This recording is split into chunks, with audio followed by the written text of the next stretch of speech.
Order. We will now resume our consideration of pending matters. Now pursuant to notice, I call up H.R. 2875. The clerk will report the bill which was distributed in advance. H.R. 2875 to make administrative reforms to the National Flood Insurance Program to increase... Without objection, the bill is considered read and open to amendment at any point. The chair recognizes the gentlelady from New York, Ms. Velasquez, to sponsor the legislation for 5 minutes. Thank you, Mr. Chairman. Hurricane Sandy made landfall in New York and New Jersey in October 2012. In New York City, the storm flooded the subway system, suburban communities, and many of the tunnels into Manhattan. Homes were washed away by flooding or destroyed by subsequent fires caused by downed power lines. Thousands of New Yorkers, including myself, were left without power for many days. All told, the storm caused approximately $60 billion in damage in New York and New Jersey, and more than 50 people lost their lives.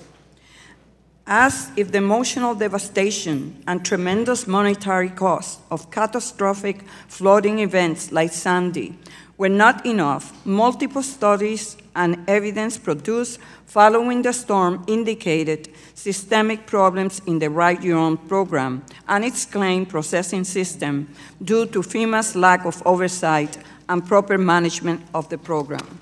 For example, a study produced in March 2016 by the Department of Homeland Security's Office of Inspector General found that FEMA does not provide adequate oversight of the Write Your Own program, is incapable of identifying systemic problems, and thus is unable to ensure that participating companies are properly implementing the National Flood Insurance Program.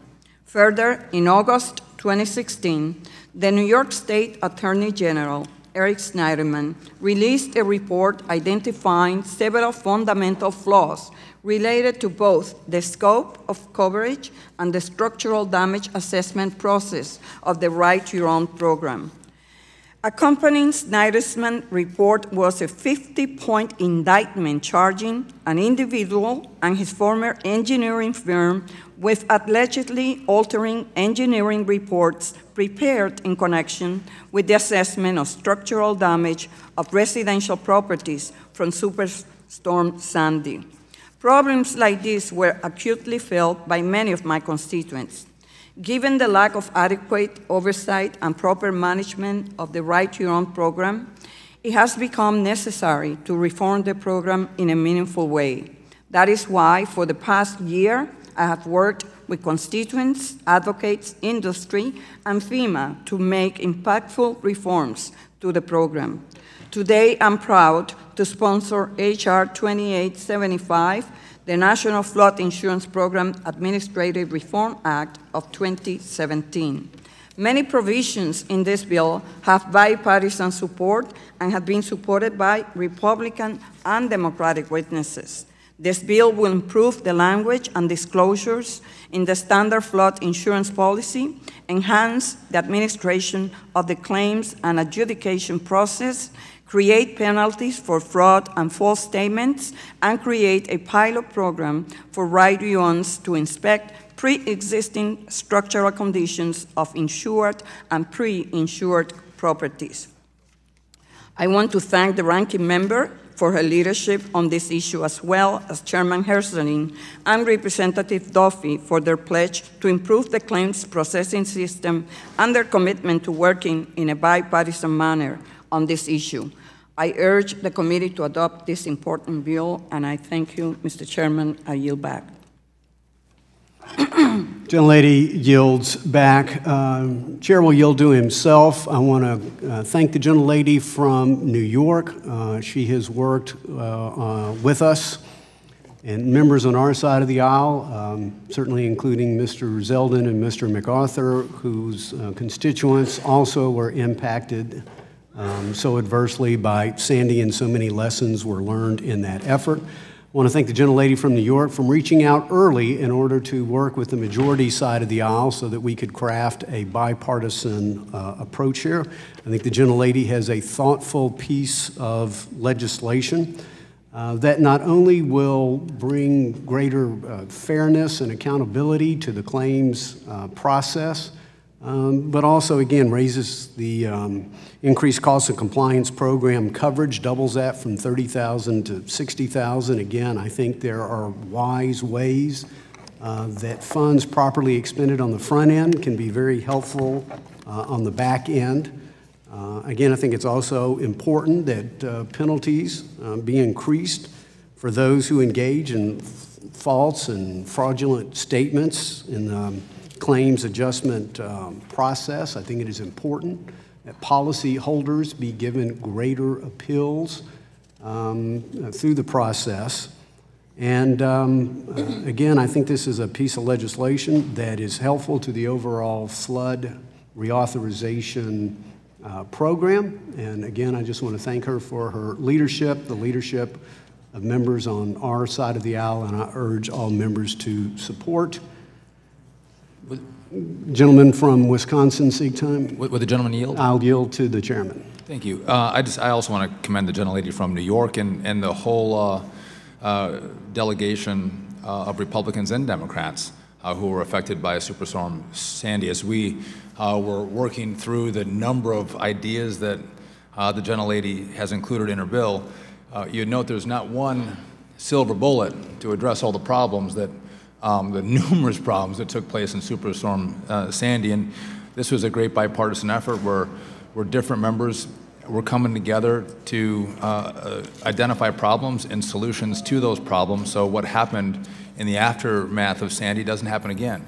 And I want to just thank the gentlelady from New York for her bipartisan effort and working together on this bill. And this is about looking after people who went through a devastating disaster and frankly weren't treated as well as they should have been, especially through a government program. So with that, I just want to thank the gentlelady and everyone, Mr. MacArthur and everyone from the region who worked on this package. I yield back to the chairman.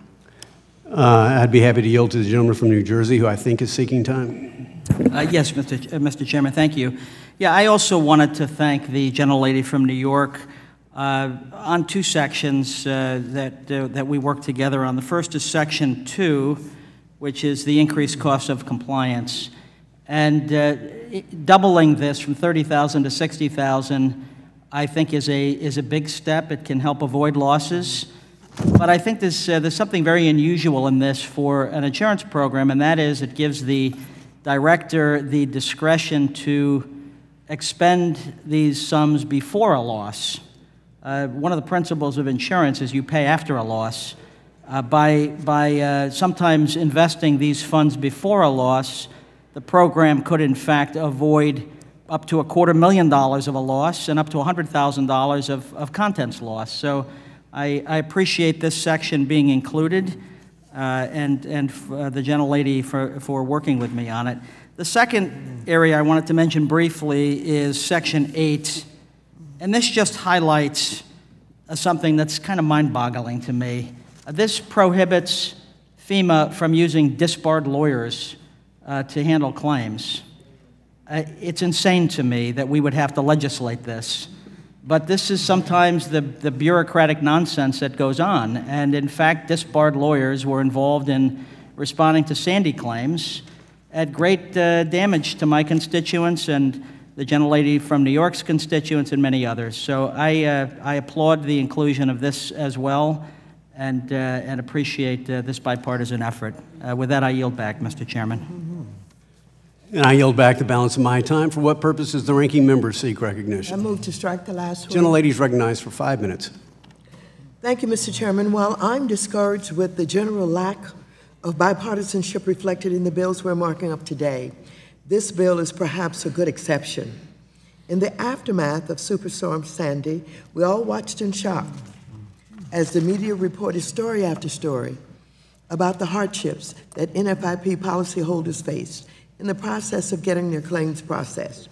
In addition to the unimaginable heartbreak that these families faced as a result of the damage done to their homes and communities, their pain was then magnified. Following Sandy, we witnessed fraud on the part of certain engineering companies, widespread underpayment of claims for reasons that were poorly explained, a cumbersome and lengthy appeals process that is ongoing to this day, and a number of other issues that made it difficult for families to simply get what was rightfully owed to them under their insurance policies. The NFIP exists to provide swift relief in the aftermath of a flood, but the rebuilding process cannot work when it is filled with unnecessary bureaucratic hurdles, has lax oversight, and is full of loopholes. It is abundantly clear that there are changes we need to make to ensure that families do not needlessly suffer like they did post-Sandy. That is why I'm pleased to see that this bill seeks to address several of the problems that we saw in the aftermath of that storm. For example, this bill would codify policyholders' rights when it comes to appealing a claim. It would bring enhanced oversight of the litigation process in which the write your own companies participate. It would also ensure that there are penalties in place for the underpayment of claims. In addition, I was particularly pleased to see that some of these provisions in this bill were adopted from H.R. 1423, a bill introduced by Ms. Velasquez. While there are still some issues that go unaddressed in this bill, such as the training and oversight of engineers, this bill generally reflects common sense reforms that I think members on both sides of the aisle can get behind. Lastly, the bill includes a handful of issues that are not directly related to post-Sandy issues, but are just as important in terms of strengthening the administration of the NFIP. The bill increases the amount of funds available to policyholders through the increased cost of compliance program, funds which policyholders can access to mitigate their property and bring it into compliance with the latest building codes. The bill also takes steps to make sure that the mandatory purchase requirements for flood insurance is adhered to by requiring the publication of guidance that will help lenders and other stakeholders understand the process. I don't know how or when these provisions will make their way into the reauthorization bill, but I support this first step in the right direction. For these reasons, I urge my colleagues to vote yes on this bill, and I yield the balance of my time. Would the gentle lady yield for a second? Yield. I just would like, Mr. Chairman, to state for the record and for the gentle lady to know that the oversight, improving the oversight of engineering firms is an important step for me, and we continue to work with the chairman so that when we go to the floor, we have addressed that issue. Thank you. I yield back. Gentlelady, yield back. Yield to the gentlelady from New York. Okay. You're yielding me to me Yes. now? I thank the ranking member for yielding, and I strongly support the bill introduced by my good friend and colleague from New York, Nydia Velasquez, and it makes a number of important changes to the flood insurance claims process, which proved to be completely defective under Hurricane Sandy. It provides critical due process protections for policyholders who want to appeal a denial of their NFIP claim. After Sandy, many homeowners in New York and in my district had their flood insurance claims wrongfully denied by insurance companies that were just trying to pad their own profits by avoiding paying out what homeowners were due. This was despicable, and the fact that it was taking place in a federal program was even worse. This bill would require FEMA to exercise greater oversight of the private insurers that administer the program to ensure that they don't deliberately underpay homeowners and waste taxpayers' dollars fighting payouts in court. Additionally, this bill would double the amount available under FEMA's increased cost of compliance Section 2. This is very important, doubling it from $30,000 to $60,000 in order to help homeowners pay for the cost of mitigating the flood risks to their homes. This is a huge improvement, and I want to thank not only Nydia, but the Chairman Henserling, Ranking Member Waters, and Subcommittee Chair Duffy and MacArthur for their support and work with her. I urge colleagues on both sides of the aisle to support this important bill. I yield back to my ranking member. Time of the gentlelady has expired. Who seeks recognition? If there is no further discussion or amendments to the bill, the question now occurs on ordering the bill reported favorably to the House. Those in favor shall signify by saying aye. Aye. All those opposed shall signify by saying nay. In the opinion of the chair, the ayes appear to have it. Mr. Chairman? The ayes... I'd ask for a recorded vote. A recorded vote has been requested, and a buzz was heard, but no longer. A recorded vote has been requested. All those in favor of a recorded vote shall raise their hand and be counted. Sufficient number having raised their hands, a recorded vote is so ordered, and pursuant to subsection C5 of Rule 3 of the committee rules, the vote on this question is postponed. Now, pursuant to notice, I call up H.R. 1558. The clerk will report the bill, which was distributed in advance. H.R. 1558 to amend the National Flood Insurance Act of 1968 to ensure community Without objection, the bill accountability. is considered read and open to amendment at any point. The chair recognizes the gentleman from California, Mr. Royce, the sponsor of the legislation, for 5 minutes. Mr. Chairman, I move to strike the last word. Gentleman is recognized for 5 minutes. And it's been said that the definition of insanity is doing the same thing over and over and then expecting different results. But when it comes to the National Flood Insurance Program, that is exactly what has happened. And this committee has heard testimony at multiple hearings over many years, by the way, about the outsized financial impact of repeatedly flooded properties on the program. These properties are just 1% of those insured by the program, but they represent 1/3 of all flood claims. And I'll just give you an example. One home valued at $69,000 flooded 34 times in 32 years, resulting in total claims of more than $663,000. And the worst part of this is that this program keeps growing. In 2009, the Department of Homeland Security's Inspector General said that the increase in new repetitive loss properties was outpacing mitigation efforts by a factor of 10 to 1. And that number increases by about 5,000 each year. In March, we heard testimony from FEMA that this number continues to rise. So that insanity has got to come to an end. The Repeatedly Flooded Communities Preparation Act helps us address this fiscal crisis through a community-driven mitigation approach. The bill does not dictate particular responses to the local flood problems. What it does instead is it requires those communities with significant numbers of repeatedly flooded properties to develop and implement plans for lowering flood risk in these problem areas. And so we have a number of communities, such as Tulsa, Oklahoma, and Charlotte, North Carolina, that have taken this proactive measure to decrease flood risk by improving stormwater management, by promoting, in certain areas, voluntary buyouts, by reviewing new development proposals for flood impacts, by steering development away from the most risky areas. So that's been very, very successful there. But many, many communities haven't even looked at this. And this simply requires, this bill requires that all communities join in this effort to mitigate the worst flood risks within their borders. And I should mention this is a bipartisan bill. It's co-sponsored by Representative Earl Blumenauer from Oregon. It's supported by environmental groups, by taxpayer groups, by the Pew Charitable Trust, by the National Association of Realtors, and I would encourage my colleagues to support this important bill. And let me yield to the gentlelady. I think she has a question or is seeking time. No. I have a...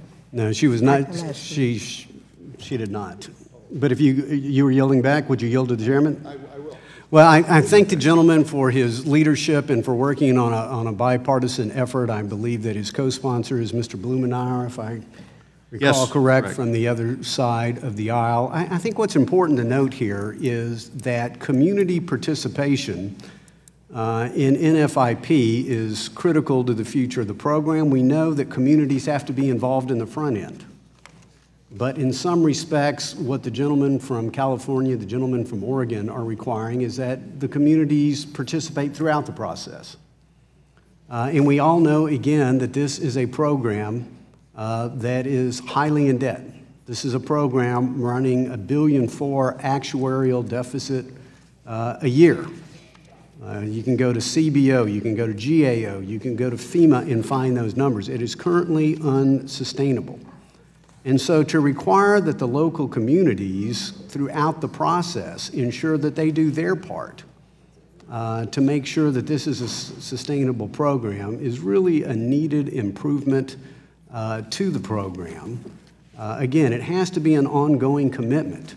You know, if local communities are simply going to pave every single space, every green space with parking lots, and then all of a sudden we have no area for rainwater to drain, that makes a difference in the program. It makes a difference to its sustainability. It makes a difference to taxpayers and for communities, and we know this is a community-based program. Before anybody can access NFIP, their communities have to buy in on the front end. This is a continued commitment. I thank the gentleman, again, for his leadership and working on a bipartisan basis. I yield back. The gentleman yields back. For what purpose does the ranking member seek recognition? I move to strike the last word. Gentlelady is recognized for 5 minutes. Mr. Chairman and members, and to my colleague from California, I have some concerns about this bill that I have articulated both to Mr. Royce's staff and to some of the members of some of the very risky areas across this country. I understand that there may be some amendments that may deal with this, but let me share what my concerns have been. I think it represents a well-intentioned effort to address some of the riskiest properties within the NFIP portfolio, and I can agree with the premise of working with communities to address these properties, but I'm not sure that I can accept the purely punitive approach. This bill would require communities that meet a certain threshold of repetitive loss properties to develop community-specific plans to address those properties. If a community fails to develop such a plan or fails to make sufficient progress in reducing flood risk for repetitive loss structures, they can be subject to harsh sanctions, including probation or suspension from the NFIP. When a community is suspended from the NFIP, none of the residents of that community have access to flood insurance coverage under the NFIP, and the whole community would be vulnerable in the event of a major flood. Importantly, this bill does not provide communities with any funding for either the development or implementation of these plans. Not only is there no funding provided, but this bill would authorize FEMA to deny or limit mitigation grant funding to communities that fail to develop and implement their plans appropriately. Without any funding attached, this bill amounts to an unfunded mandate that will disproportionately penalize low-income communities that simply do not have the resources or technical experience or expertise to develop and implement such plans. It essentially creates a circular trap wherein low-income communities are further disadvantaged because they lack the resources to invest in mitigation. So, I don't think that we can make meaningful progress on mitigation without making the necessary investments. If we want communities to address repetitive loss properties, we need to provide them with mitigation grants to do so. Just simply saying to communities that they will be subject to sanctions for failing to take actions that they can't afford to take is simply the wrong approach. Further, the bill is a bit broad in its application. So instead of targeting a few communities with the highest concentrations of risk, this bill would apply to roughly half of all communities participating in the NFIP across the country. So for these reasons, I would like to basically hear a bit more from Mr. Royce because I understand there are some amendments that may be in order that he will be introducing so that I can see if some of my concerns have been addressed, and if they have, perhaps I will have a different position. Would the gentlelady yield? Yes, I yield to the Well, thank you. You know, there is an amendment I will be offering after this debate on the underlying bill, but this bill also has both carrots and sticks in it, and in terms of the carrots. We should think about that for a minute. FEMA is tasked with helping covered communities identify repeatedly flooding properties. And so that support will be coming from FEMA. And communities who take the necessary steps to develop the plan and implement it, they're given priority when mitigation grants are doled out. And as for the mitigation funding, I'm fully supportive of the additional funding included in the package of bills that are before us, but I'm also happy to work with the ranking member and others to see if we can get transportation and insurance, and infrastructure to direct more dollars toward the covered communities in the bill. But I'll bring up my amendment after the underlying debate. Reclaiming my time, I look forward to the amendments, so I will reserve my position until I hear those amendments. Thank you very much. I yield back. Gentlelady yields back. For what purpose does the gentleman from New Mexico seek recognition? Mr. Chairman, I move to strike the last word. Gentleman is recognized for 5 minutes. And I would yield time to the gentleman from California to continue explanation. Okay. He's explained. I would yield back. Okay, gentleman yields back. Who seeks recognition? Yes, Mr. Chairman, I have an amendment at the desk. We'll pause and allow the amendment to be distributed.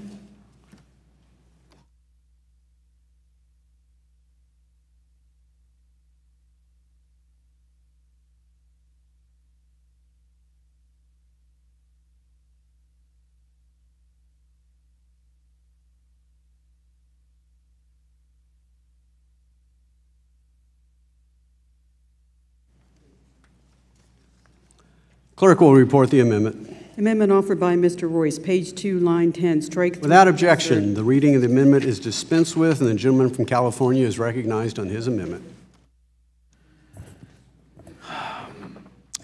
Well, let me share that we consulted with a number of members on both sides of the aisle in putting this amendment together, and we shared our text, of course, with the ranking member staff in the lead up to this markup, but we also reached out to a number of witnesses from New Orleans and from New York City who had voiced concern with an aspect of the underlying bill at our last hearing.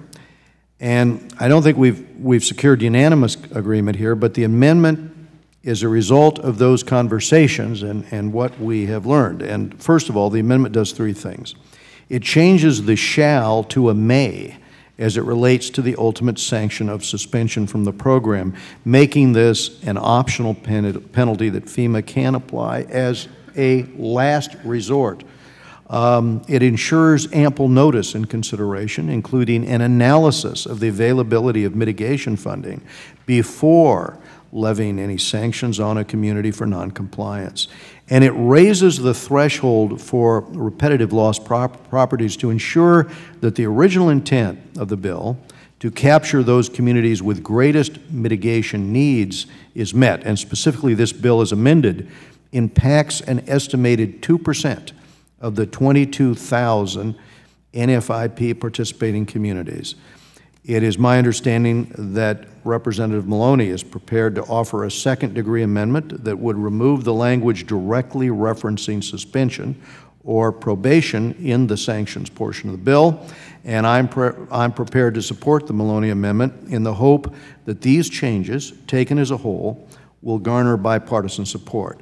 I strongly believe that responsible, community-driven mitigation is a win-win proposal, one which will help make our neighborhoods stronger, that will address the fiscal footing of the overall program, and I would urge adoption of the amendment and support for the underlying bill, and I yield back. Would you yield to the chairman? Yes, Mr. Chairman, I yield. I just want to urge all members to adopt the amendment of the gentleman from California. Again, I think it's important to note when the ranking member was talking about sanctions, remember there's a sanction for communities who don't have a floodplain management program. They're not allowed into the NFIP in the first place. Again, I think what the gentleman from California is trying to do is to make sure that in many respects that we keep these plans up to date and that we ensure they are working. And so the gentleman from California believes that his amendment does a greater job of targeting And so I will accept that, but I think, again, the premise of the underlying bill is a very important one, and that is these plans need to be kept up to date. Communities are an indispensable partner in that they have the ability to do many things that we are not able to do, and yet we represent ultimately the taxpayer who has to backstop and bail out this particular program. I have some concern as we go through the amendment process. I hope that it doesn't get so watered down. I know this is a mixed metaphor as to become a toothless tiger. I hope that communities will have appropriate carrots and sticks to participate, but it shouldn't be a sign on the dotted line once and walk away when we know that development can change. We know that storms can erode beaches. We know that risk profile changes, and ultimately it's approximately 1% of these repetitive loss properties that are causing roughly 25 to 30% of the losses. If we're going to have a sustainable program that is available to all, something has to be done, and making sure that there is constant and consistent community participation is vital to that. So again, I thank the gentleman from California, and yield back to the gentleman from California. Well, the incisors may be gone, but the molars will still be there, Mr. Chairman. So, but with that, I yield back the balance of my time. And the gentleman yields back. Who seeks recognition?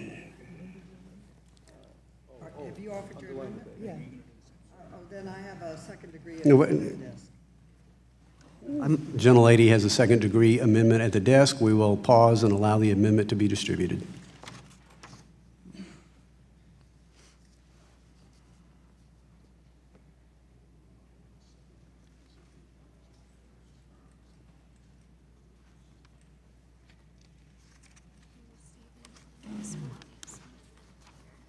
Thank you.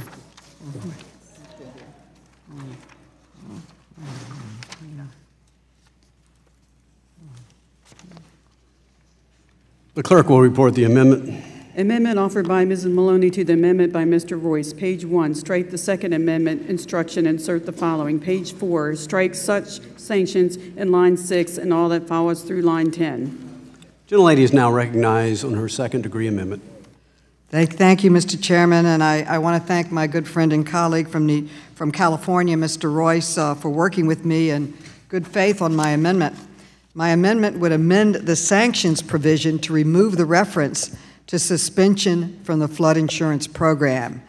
I agree with the chairman that the intent and the overreaching goal of this bill is a very good one. We want communities to develop plans to deal with reoccurring problems, with problematic properties that keep suffering flood losses over and over. And in fact, at the last hearing that we had on it, the Democratic witnesses representing the City of New York testified strongly that they support developing rigorous plans to address problematic properties. And the City of New York was opposing this bill before my amendment, not because they didn't support planning. They are up to their necks in planning. In fact, the city has allocated over $350 million to come up with a plan to protect the tip of Manhattan surrounded by water that was deeply flooded under Sandy. They are building sandbars, blockades. They're doing all kinds of things to help the city. In fact, they have one innovative program I want to share with my colleagues where they are literally giving grants if an engineer or an architect can come up with a new plan, some new idea of how to protect properties in future floods. The problem is that the whole city is practically a flood zone. And I was initially concerned very much about the sanctions provision of this bill, which I believe would have resulted, and the city believed could have resulted, in entire communities being automatically suspended from the National Flood Insurance Program if they were ever found to be out of compliance with the plans developed under this bill.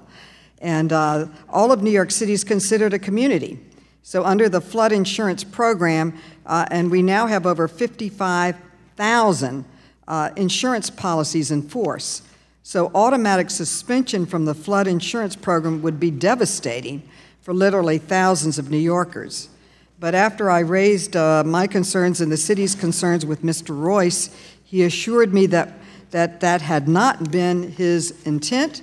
So we worked together to clarify the sanctions provision to remove the threat of automatic suspension for communities that fall behind on implementing their plans. And that's what my amendment does. By removing the reference to suspension in the sanctions provision of the bill, my amendment would ensure that FEMA is not forced to bring down the hammer of suspension either automatically or too early. FEMA already has broad authority to impose sanctions on communities, as the chairman pointed out, that fail to meet the floodplain management standards. And that broad authority does include the authority to suspend communities from the flood insurance program. But before FEMA can suspend a community, it has to go through a series of other steps, including formal notice of the violation, an opportunity to cure the problems, and a probationary period. And FEMA has very rarely had to suspend communities from the program under these procedures. Mr. Royce's amendment, which I support, would essentially mirror these long-standing procedures for imposing sanctions on communities under the flood insurance program by requiring that communities be given formal notice of a violation and an opportunity to cure the violation. My amendment would simply ensure that FEMA isn't forced to suspend a community too early or before suspension actually becomes appropriate. With these amendments, the sanctions for noncompliance with the bill are virtually identical to FEMA's longstanding sanctions for communities in the flood insurance program. So with these two changes, New York City will support this bill, and I strongly support this bill. And I urge my colleagues on both sides of the aisle to support it. It's good planning. It protects community. New York was just concerned that it might be suspended, even though they are putting substantial resources in. They could be a block or two that wasn't covered, and they were afraid of being suspended. So I urge my colleagues to respond, and I thank Mr. Royce for his excellent work on this bill and his willingness to listen to my concerns in the city of New York on a bipartisan compromise. Again, I think it's an important bill.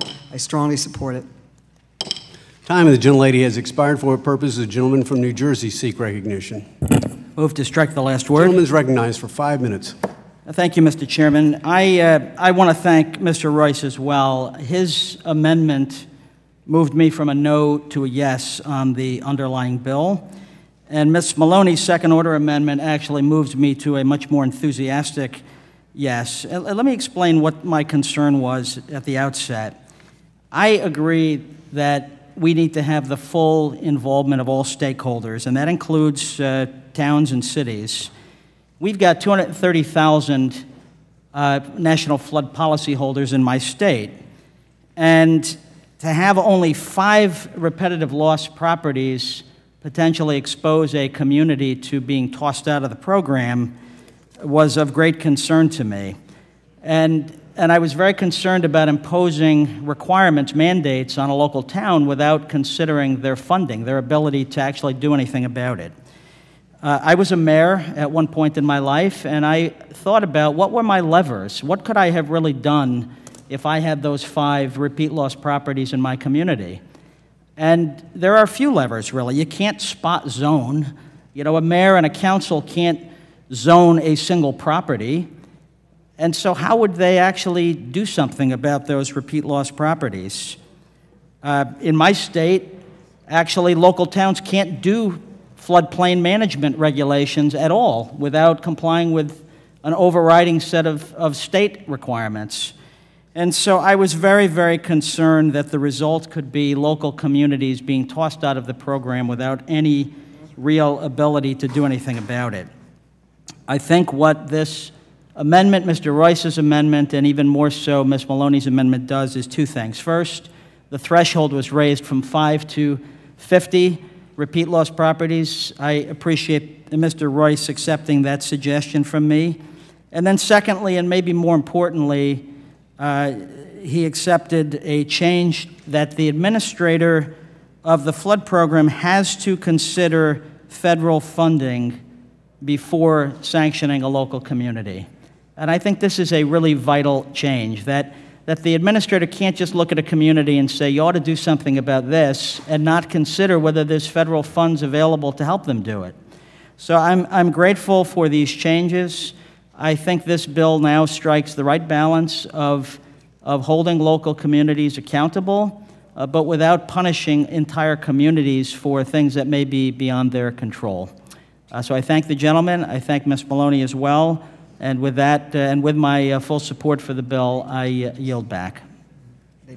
Gentleman yields back. For what purposes the ranking member seek recognition? I move to strike the last word. Gentlelady is recognized for 5 minutes. Thank you very much. Mr. Chairman and members, I first want to thank my colleague from California, Mr. Royce, for the thoughtful way in which he approached trying to deal with how we do the kind of mitigation that will avoid us having to put funds into these repetitive high-risk properties. And I know that whenever this gentleman from California introduces legislation, it is well intended. I thank him for taking into consideration the concerns of all of those that he reached out to, including members from the various states that are considered rather high-risk areas. And so his amendments, coupled with my colleague from New York, I think are very thoughtful amendments that not only address the concerns that have been identified, but it also says to FEMA that we would like them to take their responsibility seriously. And despite the fact that it may be considered that they had a lot of loopholes to follow through, to play with, rather, before they could make final decisions. This gives them an opportunity to give real consideration in a real way. So I'm very appreciative for both Ms. Maloney and Mr. Royce. And let me just say this to Mr. Duffy. When we negotiated, one of the ideas that I brought up that I'd like us to give some thought to when we get down to the serious business of reauthorization is the involvement of the private sector in mitigation. I do believe that we can increase the involvement of our businesses and others who can afford to do so in making contributions to mitigation efforts, and we could do some matching funds that would reduce our need to have expensive grants if we could get the private sector involved. And I think that in many communities, you have businesses that are very concerned about all of this. You have charitable organizations, et cetera. And so I'd like to explore that more at some point in time because I think all of us must be focused on mitigation. We have not done enough of this in the history of the United States government. And I think that is the key to dealing with these disasters. And I yield to the gentleman. And we had a really good discussion on that. I would agree, and I think there was agreement on the point that mitigation is important. As you know, there's $1 billion of mitigation in the package of bills that we have before us. One of the concerns that we had is there's a role that we have, in this committee versus the role that T&I has. And if we could get waivers and had access to more money at FEMA that we don't deal with in this committee, that's something that I was willing to work with you on. But I would agree mitigation is a key component of this, not just for homes, but for communities and infrastructure in communities. So I look forward to continuing to working with the ranking member as we move from markup to the floor. My door is always open. Hopefully you'll come back to the dance floor and we can partake in a bipartisan. Reclaiming my time. I want to thank the gentleman, and I would ask support for both of these amendments. I think they're good amendments. Mr. Chairman. Gentlelady yields back. Who seeks recognition? For what purposes? The gentlelady from New York seek recognition. I move to strike the last word. Gentlelady is recognized for 5 minutes. Thank you, Mr. Chairman. I want to thank my good friend from New York, Ms. Maloney, for offering this amendment to improve this legislation. The underlying bill helps encourage communities with repetitive losses to devise and implement community-wide mitigation plans and prepare for future flood risk. But as initially drafted, hundreds of communities, including all of New York City, will face the threat of being kicked out of the NFIP because of a small number of properties with repeat claims.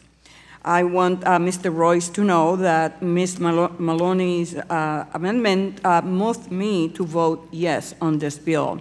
In a city with the size and complexity of New York, a small number of homes potentially located miles apart from one another should not jeopardize the ability of NFIP coverage for millions of people.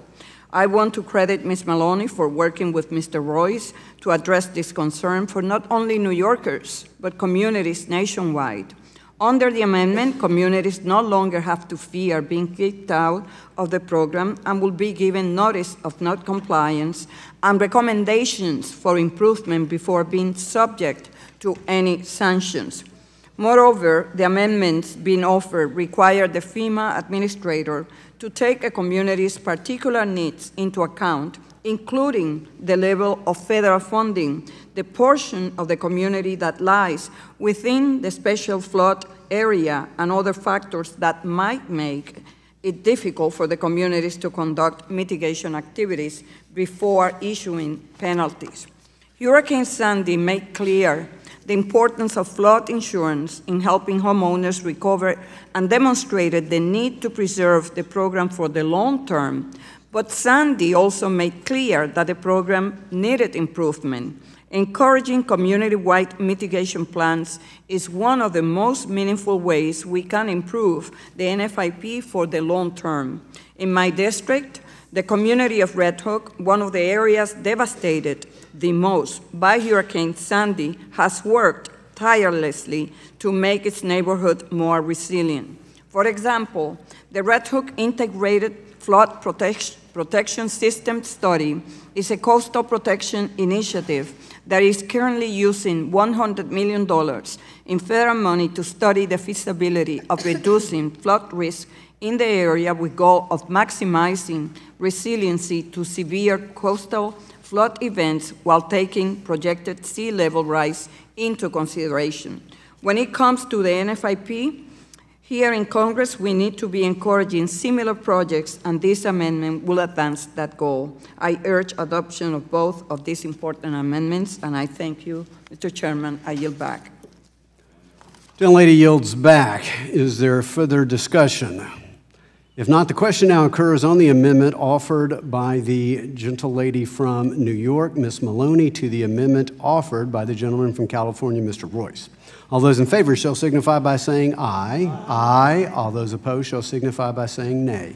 In the opinion of the chair, the ayes appear to have it. The ayes have it, and the amendment is adopted. Is there further discussion on the amendment from the gentleman from California? Hearing none, the question is now on the underlying amendment as amended offered by the gentleman from California, Mr. Royce. All those in favor shall signify by saying aye. Aye. All those opposed shall signify by saying nay. In the opinion of the chair, the ayes appear to have it. The ayes have it, and the amendment is adopted. Is there further discussion? For what purpose does the gentleman from Georgia seek recognition? We will pause and allow the amendment to be distributed.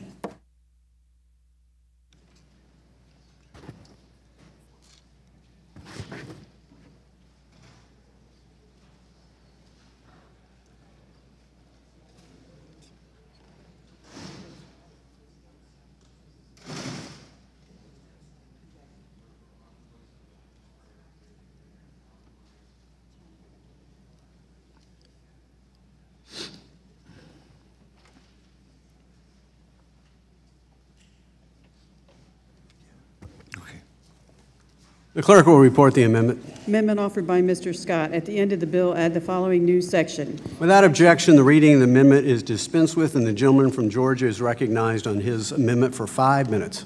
Thank you, Mr. Chairman. And first of all, I want to thank you, Chairman Henserling, and our ranking member, Mr. Waters, for working with me on this amendment. This is truly a bipartisan effort.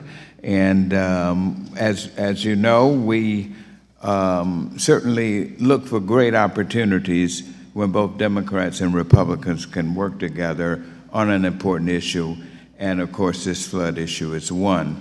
Last week I made the point that not only is the $50 fee going to impact the exact people this policy is trying to help, but also flooding in and of itself is now a big, big issue, and it's going to be even a greater issue as we know of the warming of the earth in and of itself. And we want to make sure that we get this fee right, and that's important, that once we put a dollar figure down in law, there's only one way that in most cases a dollar figure will go, and that's up. So additionally, what also caught me off guard from this is how we settled on the $50 in the first place. And I agreed with my good friend, Mr. Duffy, last week that yes, it might cost a little extra to set up systems to start collecting the monthly amount, but before we settle on the $50, let us figure out what the right amount is. So we've come up with this amendment, and we've had discussions with FEMA, and we've had discussions with the industry stakeholders downtown between last week and now. And we all collectively have put together a new amendment. I might say, Mr. Chairman, this is going to be an extraordinary moment, and I think and hope that all of my colleagues will agree. The first thing we're doing is we're cutting the $50 in half to $25. Secondly, we will direct FEMA to conduct a study assessing what is the correct least burdensome fee we will have to charge people. Thirdly, once the study is completed, FEMA will report to our Financial Services Committee and the Senate Banking Committee on what that amount needs to be. And then FEMA can start charging an appropriate fee, but based on those actual costs. And four, finally, we are requiring FEMA to submit a report to Congress every year about the ongoing costs associated with the fee and flood insurance impact on the poor. And Mr. Chairman, I can't express to you how important this fourth figure is, because it allows us to be able to monitor the situation, make adjustments that will keep in line with the growing problem we're going to have with that. So taken together, this new amendment will bring transparency to this fee that we didn't have before, but it also assures that FEMA is doing everything possible to minimize the burden that poor families are faced with when trying to make payments on a monthly basis. And finally, Mr. Chairman, over the weekend after we went home, and I enjoyed especially our train ride together to go vote and our train ride back together to come back to committee. And I said, the Lord is wonderful, isn't he? And you said, let us find a way. And I deeply appreciate that. And Ms. Waters, I want to thank you for putting a lot of time on it, my co-sponsor of the monthly installment. And I think we have something here that we can adjust. My final point is, while home, we have the Weather Channel down there, and I wanted to get information on what are the top states that are subject to flooding. And they gave them: Georgia, Florida, South Carolina, Alabama, Louisiana, Texas, and Mississippi on a constant basis. And what else corresponds with that? There are a disproportionate number of poor people in these key states. So I thank you, Mr. Chairman, and hopefully we'll get it passed. Time of the gentleman has expired. For what purpose does the gentleman from Wisconsin seek recognition? Strike the last word. The gentleman is recognized for 5 minutes. Thank you, Mr. Chairman. And I want to thank Mr. Scott as well for withdrawing his amendment last week and for his bipartisan effort to work with our side of the aisle. And I know both of our teams have aggressively worked on the issue that the gentleman brought up. I think this is an appropriate compromise to start off with $25 a year, so those who aren't escrowing their premium payments and need a different option are able to do it at an affordable cost. We can then look at a study and find out what the cost is. But the real problem, and the ranking member tried to address this, that homeowners should have an option of paying their insurance on a monthly basis. It makes it easier for them instead of having one bill that comes due every 6 months or every year. Though that was included in Grim Waters, the rulemaking was taking a very long time. We were 6, 8 years out, and so though a good idea that doesn't get implemented doesn't help people. And so we were trying on our side of the aisle to actually move this process along.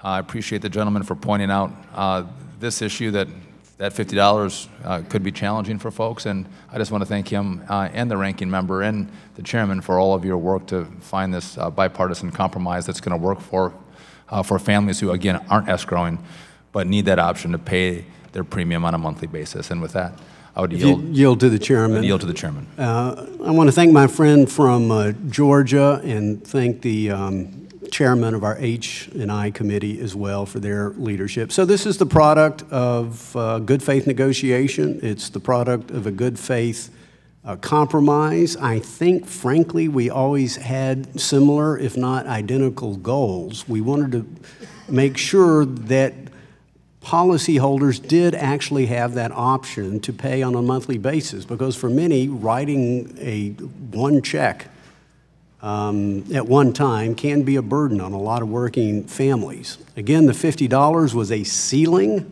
It was not a floor. I understand the gentleman from Georgia's concern, but I had a concern also. If we didn't have some fee there, it might not actually happen, and it would be something that appeared in theory but didn't appear in reality. So I thank the gentleman for his leadership. I think this will mean that we'll start off with a figure. I don't know if it's too hot, too cold, or just right, but at least he's provided for a process to where we can continue to monitor this, that we can provide the necessary oversight to FEMA to make sure that, again, we put the path on actuarial soundness, but that working families have an option that works for them to actually pay this off on a monthly basis. And again, I want to thank the gentleman from Georgia for his patience and willingness to work on a bipartisan basis, and I urge adoption of the amendment, and I yield back the balance of my time. Mr. Chairman, if I could, I'll reclaim my time and just make this observation that we're off to a great bipartisan start this morning. Maybe we can keep that bipartisanship rolling. This is going so well. Let's continue. I yield back. Gentleman yields back. For what purpose does the ranking member seek recognition? Move to strike the last one. Gentlelady is recognized for 5 minutes. Mr. Chairman, I certainly want to thank Mr. Scott for his passion on this issue.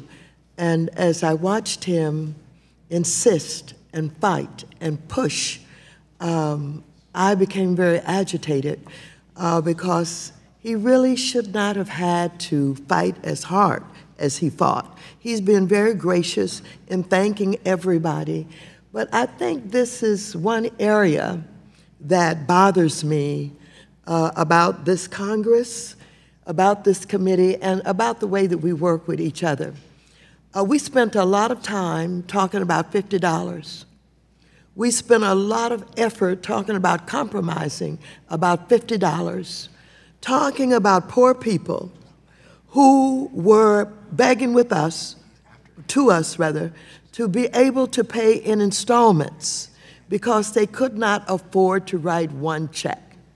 And we begrudgingly said, finally, after a lot of personnel hours spent, okay, not $50, but $25. And it pains me that we spend this much time fighting about trying to help poor people in such a small way. Why did it take such work and such a big old effort of compromising on all of these legislators on both sides of the aisle just to reduce $50 to $25. And so, of course, I support the amendment, and I'm pleased that Mr. Scott got 50% of what he wanted. And I'm pleased that the chairman sees this as a huge compromise and a big effort.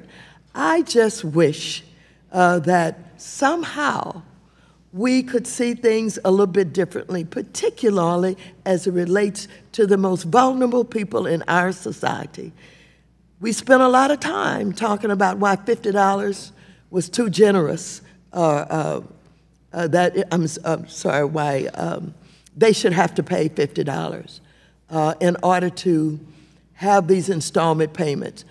Well, I tell you, I think that we should have been able to not only say to Mr. Scott that we understood his passion about this issue, but for the opposite side of the aisle, I wish I could have heard, Mr. Scott, you know, you have agreed with us, you have disagreed with your side of the aisle on many important amendments. And we know that you operate in good faith. And we know that if you're this concerned about poor people and this amount of money, that we should give you the benefit of the doubt rather than this long, drawn-out compromise about this $25. So anyhow, members, let me congratulate you all for this big compromise that you made. $25 instead of $50. That's great work in the Congress of the United States. I yield back the balance of my time. Gentlelady yields back. For our purposes, gentleman from Florida seek recognition. To move to strike the last word. Gentleman is recognized for 5 minutes. Wish to yield to the gentleman from Wisconsin, Mr. Duffy. I appreciate the gentleman for yielding, and the sun shines on some bipartisanship here in the committee, and I know the ranking member wants to rein on this bipartisanship, but let's be clear.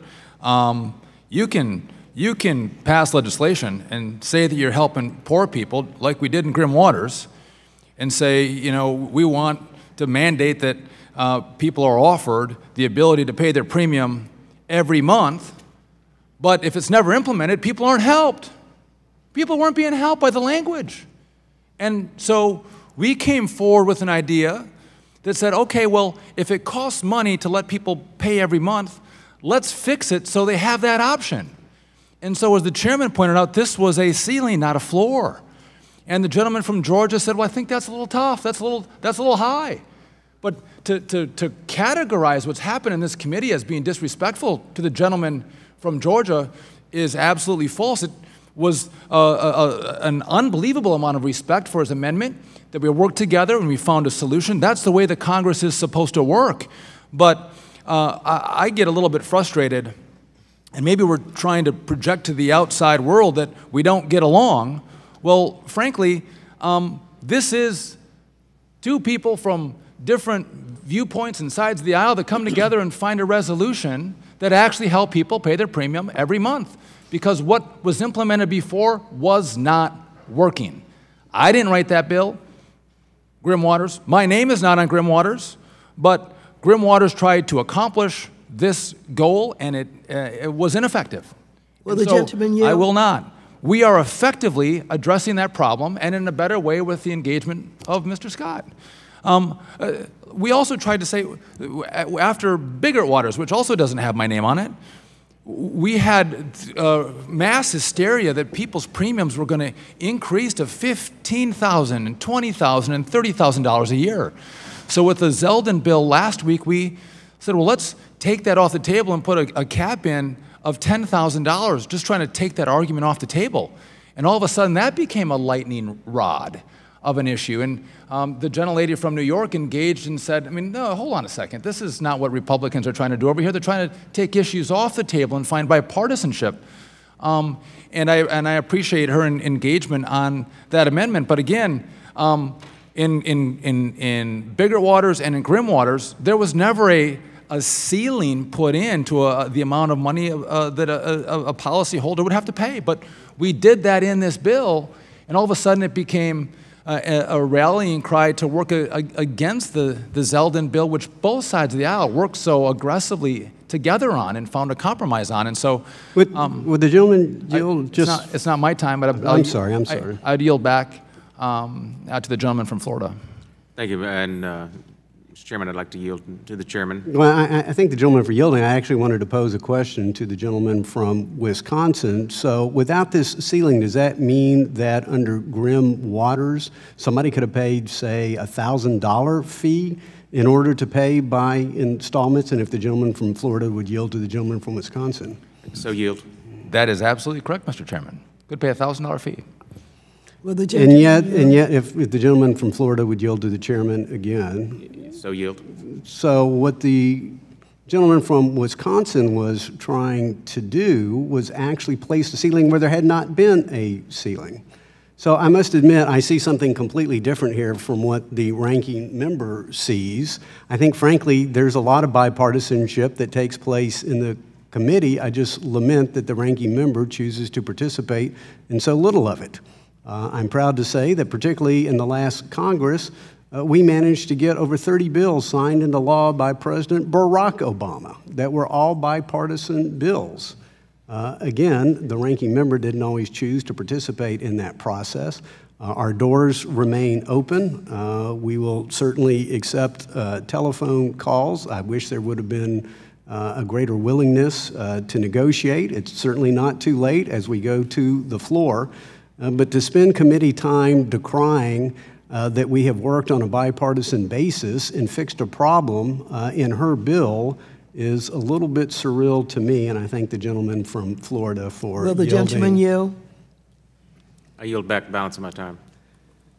Gentleman yields back. If there is no further debate on the amendment, the question now occurs on the amendment offered by the gentleman from Georgia, Mr. Scott. All those in favor shall signify by saying aye. Aye. All those opposed shall signify by saying nay. In the opinion of the chair, the ayes appear to have it. The ayes have it, and the amendment is adopted. Is there further discussion or amendments to the bill from the gentleman from California? If not, the question now occurs on ordering the bill as amended reported to the House with a favorable recommendation. Those in favor shall signify by saying aye. Aye. All those opposed shall signify by saying nay. In the opinion of the chair, the ayes appear to have it. The ayes have it. The bill as amended is ordered reported to the House with a favorable recommendation. Without objection, a motion to reconsider is laid on the table. Staff are authorized to make technical or conforming changes, and members will have 2 days to file views on the reported measure.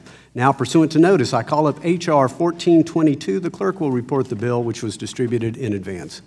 H.R. 1422 to amend the Flood Disaster Protection Act of 1973 to require that certain buildings and personal property be covered by flood insurance and for other purposes.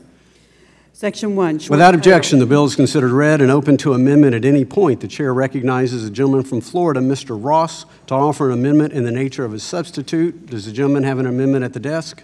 Yes, I do. Okay, I believe copies of the amendment have already been distributed and are on the dais, so the clerk will report. Amendment in the nature of a substitute. Strike all after the enacting clause and insert Without the following. objection, the amendment is considered read and will serve as base text for purposes of amendment. The gentleman is recognized for 5 minutes. Thank you, Mr. Chairman, and I again appreciate this opportunity to have this bill heard and the continued enthusiasm of bipartisan support on these issues that are so near and dear to our citizens and consumers with regard to flood insurance. You know, providing American homeowners and business owners more affordable consumer options in the flood insurance marketplace has been one of my top priorities since I was elected to represent Central Florida in the Tampa Bay region in our nation's capital. Floridians and all Americans across the country would greatly benefit from more choices when it comes to flood insurance, and private competition in this market will lead to greater innovation and more affordable and comprehensive policies for consumers. Unfortunately, regulatory barriers and the bias of regulators favoring national flood insurance program policies have prevented the development of a private flood market, which was not the intention of Bigger Waters. It was an unintended consequence. With that in mind, I worked with my colleague from Florida, Representative Kathy Castor, to introduce H.R. 1422, Flood Insurance Market Parity and Modernization Act. This bipartisan legislation will remove the unnecessary regulatory barriers that are hindering consumers' flood insurance options. Specifically, this legislation would require federal agencies to accept private flood insurance that complies with the laws and regulations of the state of an insured property. In a testament to the importance of the common sense reforms made by this legislation, our proposal received overwhelming bipartisan support in the last Congress when it passed unanimously 419 to nothing in the House of Representatives. Under current law, consumers are severely limited by the coverage options provided by NFIP. For example, an NFIP policy only covers up to $250,000 of damages related to a residential home. Also, an NFIP policy does not cover a homeowner's living expenses, such as temporary housing, if they are displaced by a flood. In the case of a business, an NFIP policy does not provide coverage for the financial losses suffered by that business as a result of the flood. While the NFIP is limited in what their policies can cover, the private sector is not. The private sector is also in a better position to provide stronger incentive for property owners to invest in mitigation and resiliency, something that I wholeheartedly agree with our ranking member. Ultimately, this increased emphasis on mitigation will benefit homeowners and taxpayers alike. The Flood Insurance Market Parity and Modernization Act encourages the development of a robust private flood insurance market that can offer property owners multiple options in terms of pricing and coverage. Ultimately, the consumer is the benefactor of the increased competition and options in this market. The amendment in the nature of a substitute we are considering today improves upon last year's bill by further clarifying that all federal lenders and banking regulators shall accept state-approved private flood insurance policies as satisfaction of the mandatory coverage requirement. In addition, it allows these federal entities to jointly establish a uniform financial strength requirement for insurance providers to help further protect consumers and taxpayers. Importantly, the amendment expressly prohibits these requirements from affecting or conflicting with any state action or determination related to regulating flood insurance. The legislation, as amended, is supported by a number of stakeholders, from the realtors to the National Association of Insurance Commissioners to a broad coalition of taxpayer advocates, environmental groups, housing organizations, and mitigation advocates. I want to take a moment to thank Chairman Henseling, Subcommittee Chairman Sean Duffy, my colleague from Florida, Kathy Castor, for their support in this legislation. And finally, I also want to thank our ranking member, Waters, for working with me through this entire process. I greatly appreciate your assistance, as do the residents of my home state of Florida. With that, I urge my colleagues on both sides of the aisle to join me in enacting this common-sense bipartisan legislation that will encourage the expansion of a well-regulated, more affordable private flood insurance option for homeowners. And I yield back. Gentleman yields back. For what purposes the ranking member seek recognition? I move to strike the last word. Gentlelady is recognized for 5 minutes. I want to thank Mr. Ross for his comment regarding our ability to work together on this legislation.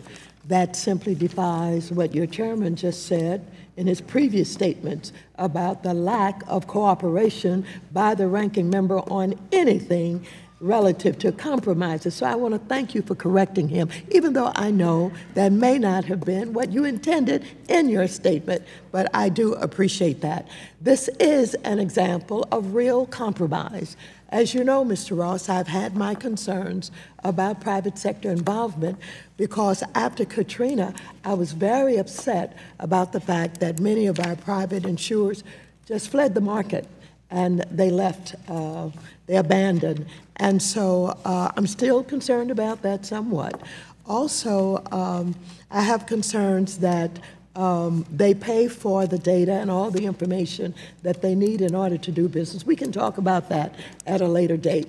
But given where I was coming from, my concerns about the private sector, given where you were coming from and others about private involvement so that it can be competitive and that we can have the opportunity for our constituents to have some choice, I think that's real compromise. That's substantive compromise. That is meaningful compromise. That is the kind of compromise that reasonable people can engage in and work with each other on. It's not a $25 compromise. Thank you so very much, and I yield back the balance of my time.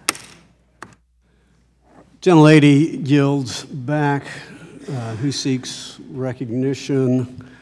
The chair then yields to himself. I want to thank the gentleman from Florida for his leadership here. Of all the bills that we are considering, this is truly one of the most important. I want to thank him for his leadership in this Congress. I want to thank him for his leadership in the last Congress. I want to thank him for working on the other side of the aisle on a bipartisan basis. There is so much capacity that stands ready to come into this market. We've had so much testimony, but it can't come in. It can't come in when effectively there continues to be an NFIP monopoly, which was not the purpose of Congress. And so, again, this is a bill that passed, I believe, unanimously in the last Congress.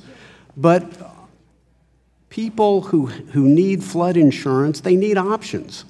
There needs to be competition. There needs to be innovation. And we've had testimony, I believe, from the insurance commissioner from the Commonwealth of Pennsylvania that on a limited segment of the market where they were actually able to effectuate some private market competition, a number of individuals actually saw their rates go down. Amazing. Competition can actually work. And so there's been a lot of talk about rates here and affordability. Nothing is going to make things more affordable than actually having competition. And in fact, I have that testimony in front of me from Teresa Miller, the Pennsylvania Insurance Commissioner, who testified in, quote, one property owner who would have paid $7,500 annual premium with the federal program found private coverage for $1,415. Another homeowner was quoted a $6,000 annual premium by NFIP, but found a surplus lines policy for $900. That's what private market competition is all about. That's what options for our constituents is all about. We had another individual that we heard about from Pennsylvania, from the Pennsylvania Insurance Commissioner, who said that he had not been in a flood plain but got mapped into one. Quote, NFIP coverage would have cost him $3,000 a year. He is paying $1,000 a year for a surplus lines policy. Now, without the legislation from the gentleman from Florida, unfortunately, nationwide, people cannot take advantage of this because as a practical basis, we still have a functional government monopoly. If we want our constituents to be able to enjoy the fruits of competition, we got to make it available. And so, again, this, I guess as my 13-year-old would say, is a no-brainer, something that passed unanimously in the last Congress, something that can give us innovation, that can help tailor products for our constituents, that actually empirically has brought down prices where we have the limited seeds of competition sown. I would urge all of our members to adopt this bill. It's one of the most critical bills in this package of bills, and again, I just want to urge all members to support the legislation from the gentleman from Florida. And unless somebody else seeks time, I will yield back my time. In that case, I yield back my time. Who seeks recognition? There being no further discussion or amendments to the bill, the question now occurs on adoption of the substitute amendment offered by the gentleman from Florida. All those in favor shall signify by saying aye. Aye. All those opposed shall signify by saying nay. In the opinion of the chair, the ayes appear to have it. Yes, for what purpose does the gentleman from Florida seek Chairman, I recognition? request a recorded vote. This is on the amendment to the I'm sorry. amendment. So the ayes have it, and the amendment is adopted. The question now occurs on ordering the bill as amended, reported to the House with a favorable recommendation. Those in favor shall signify by saying aye. Aye. All those opposed shall signify by saying nay. For what purpose does the gentleman from Florida seek recognition now? Mr. Chairman, I would request a recorded vote. A recorded vote has been requested. All those in favor of a recorded vote shall raise their hand and be counted. A sufficient number having raised their hands, a recorded vote is so ordered, and pursuant to subsection C5 of Rule 3 of the committee rules, the vote on this question is postponed. Now, pursuant to notice, I call up H.R. 2565. The clerk will report the bill, which was distributed in advance.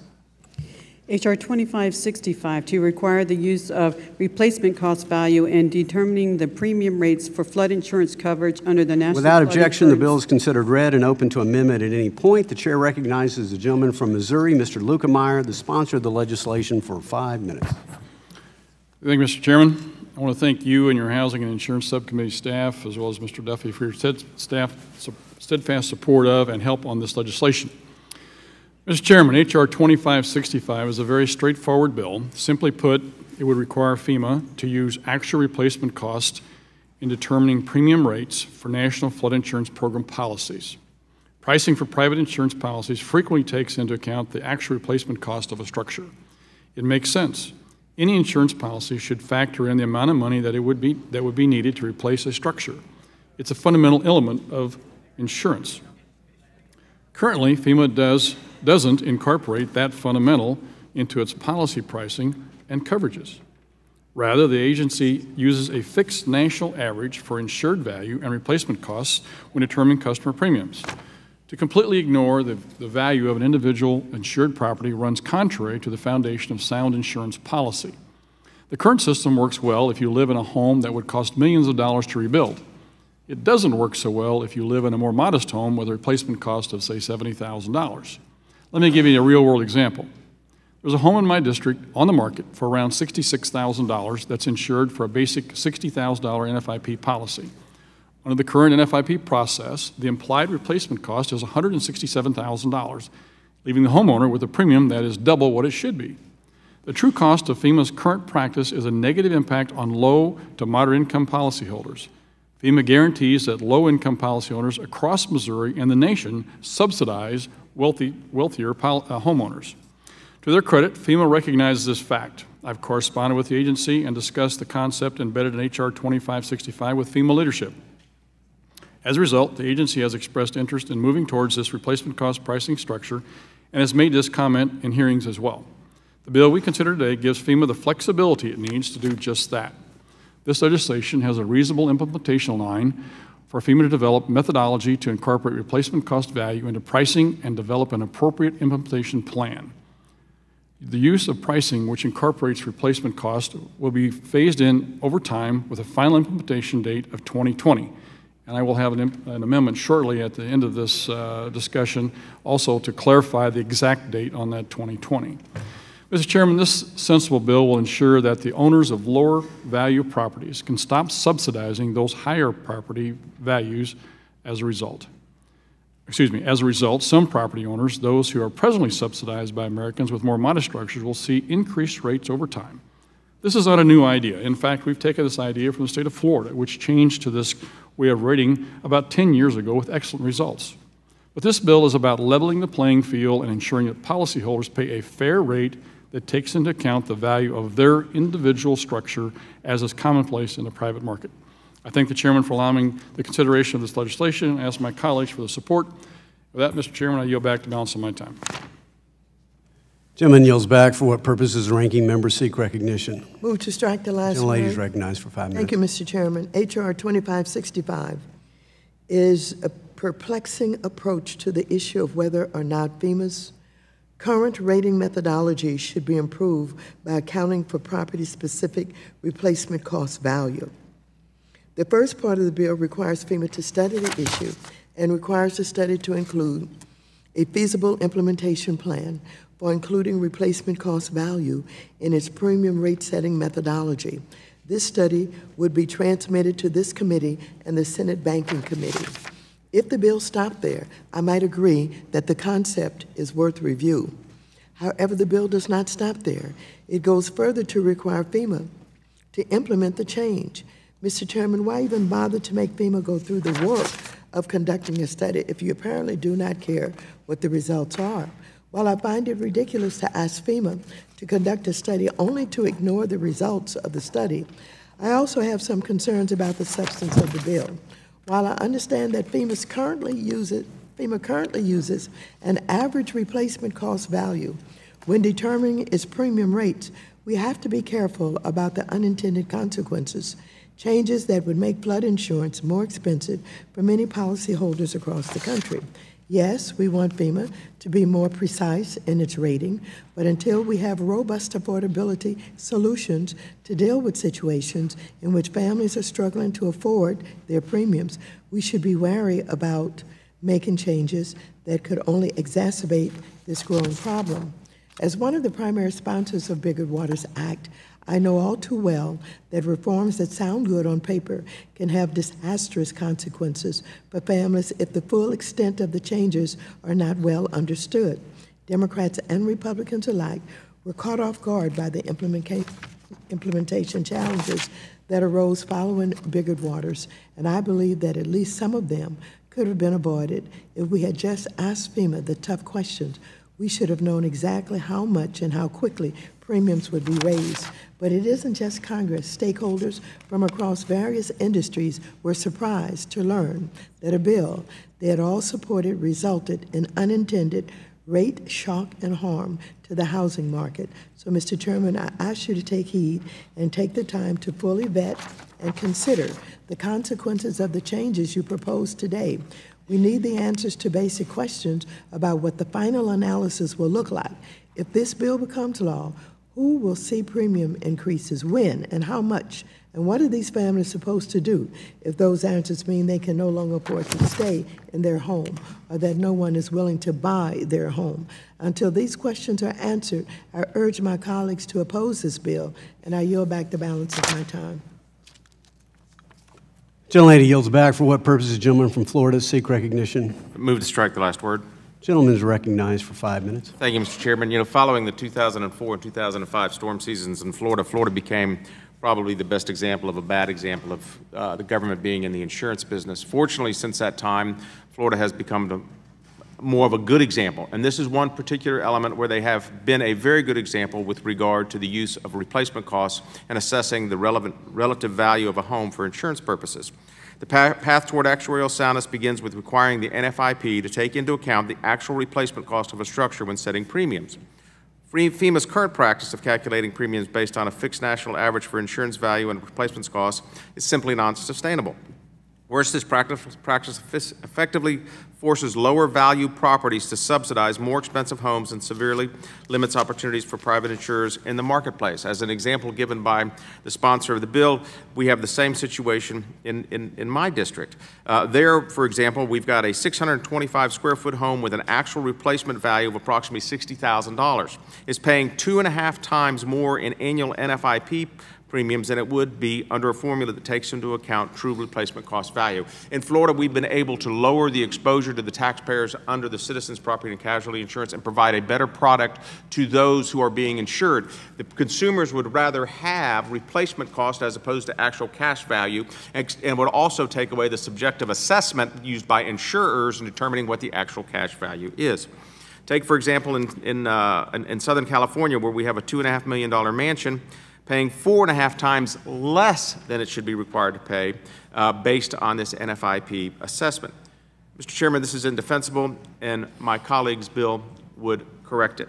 In tandem with other market-based reforms being considered by the committee today, this legislation will improve the stability of the NFIP, reduce the risks shouldered by taxpayers, and help usher in a competitive marketplace. I urge my colleagues to join me in supporting this much-needed piece of legislation, and with that, I yield back. Would you yield to the chairman? I yield to the chairman. I thank the gentleman for yielding. I must admit that I'm just absolutely astounded that anyone who says, I'm here to help low and moderate income people, would oppose this bill.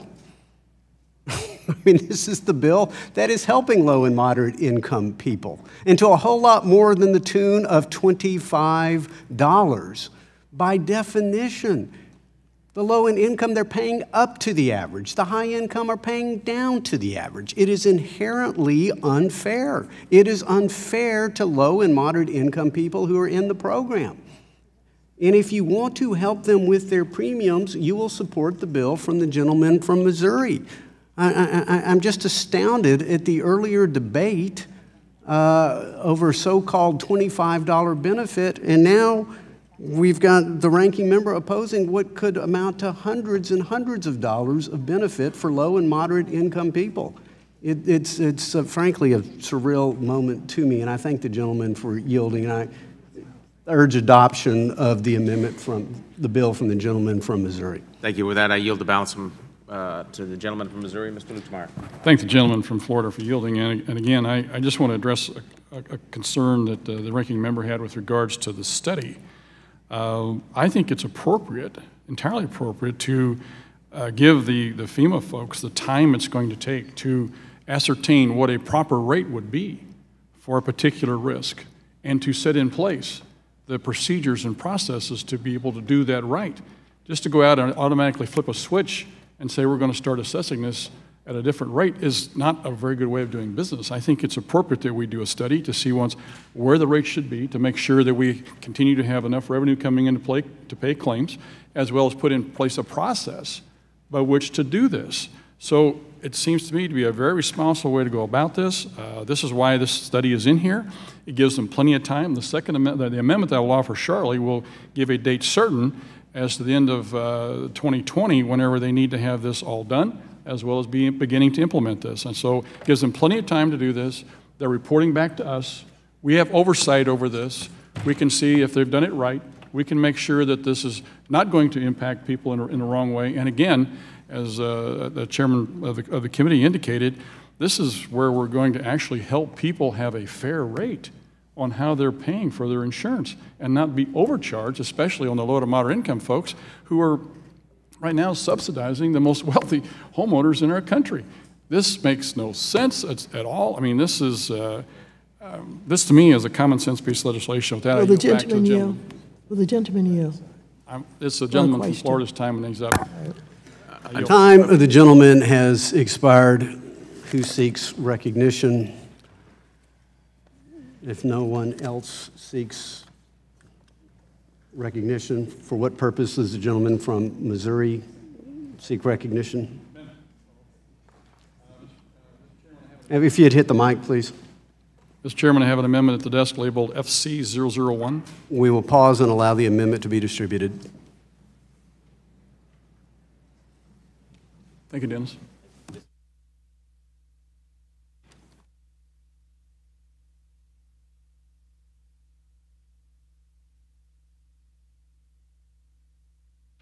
The clerk will report the amendment.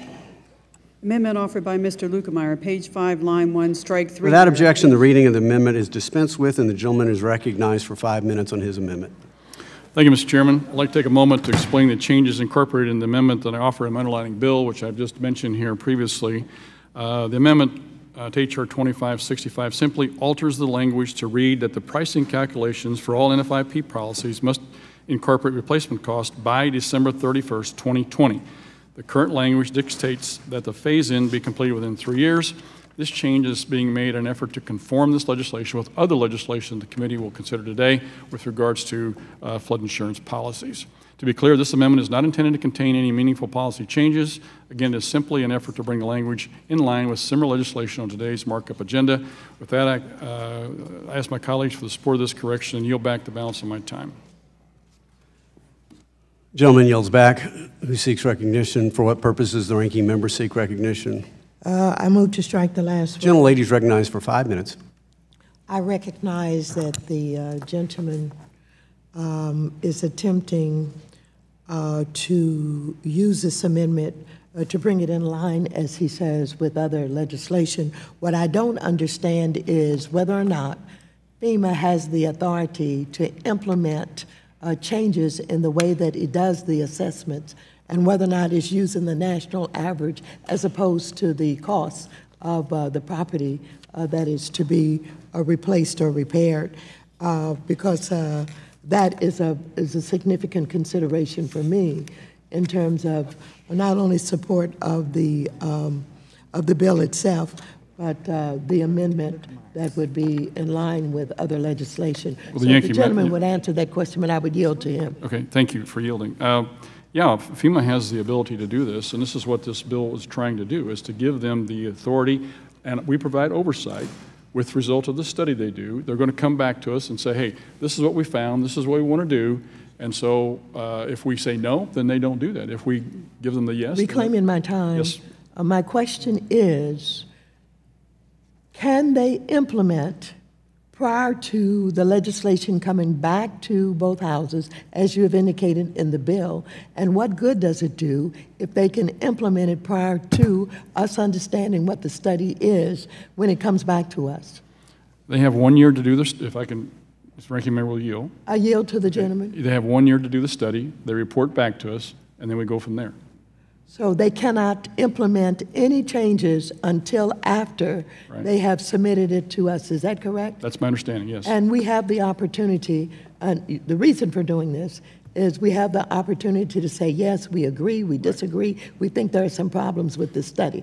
But you're assuring me that they will not move on changing the way that they make the determination prior to us having an opportunity to have input into that study. Everything will stay as is, my understanding, as is, until they'll do the study. They'll come back to us and say, hey, this is what we've done. A new policy at $60,000 will be this premium. New policy at $240,000 is going to be this premium, and then we can go from there. Thank you. Yield back. Gentlelady yields back.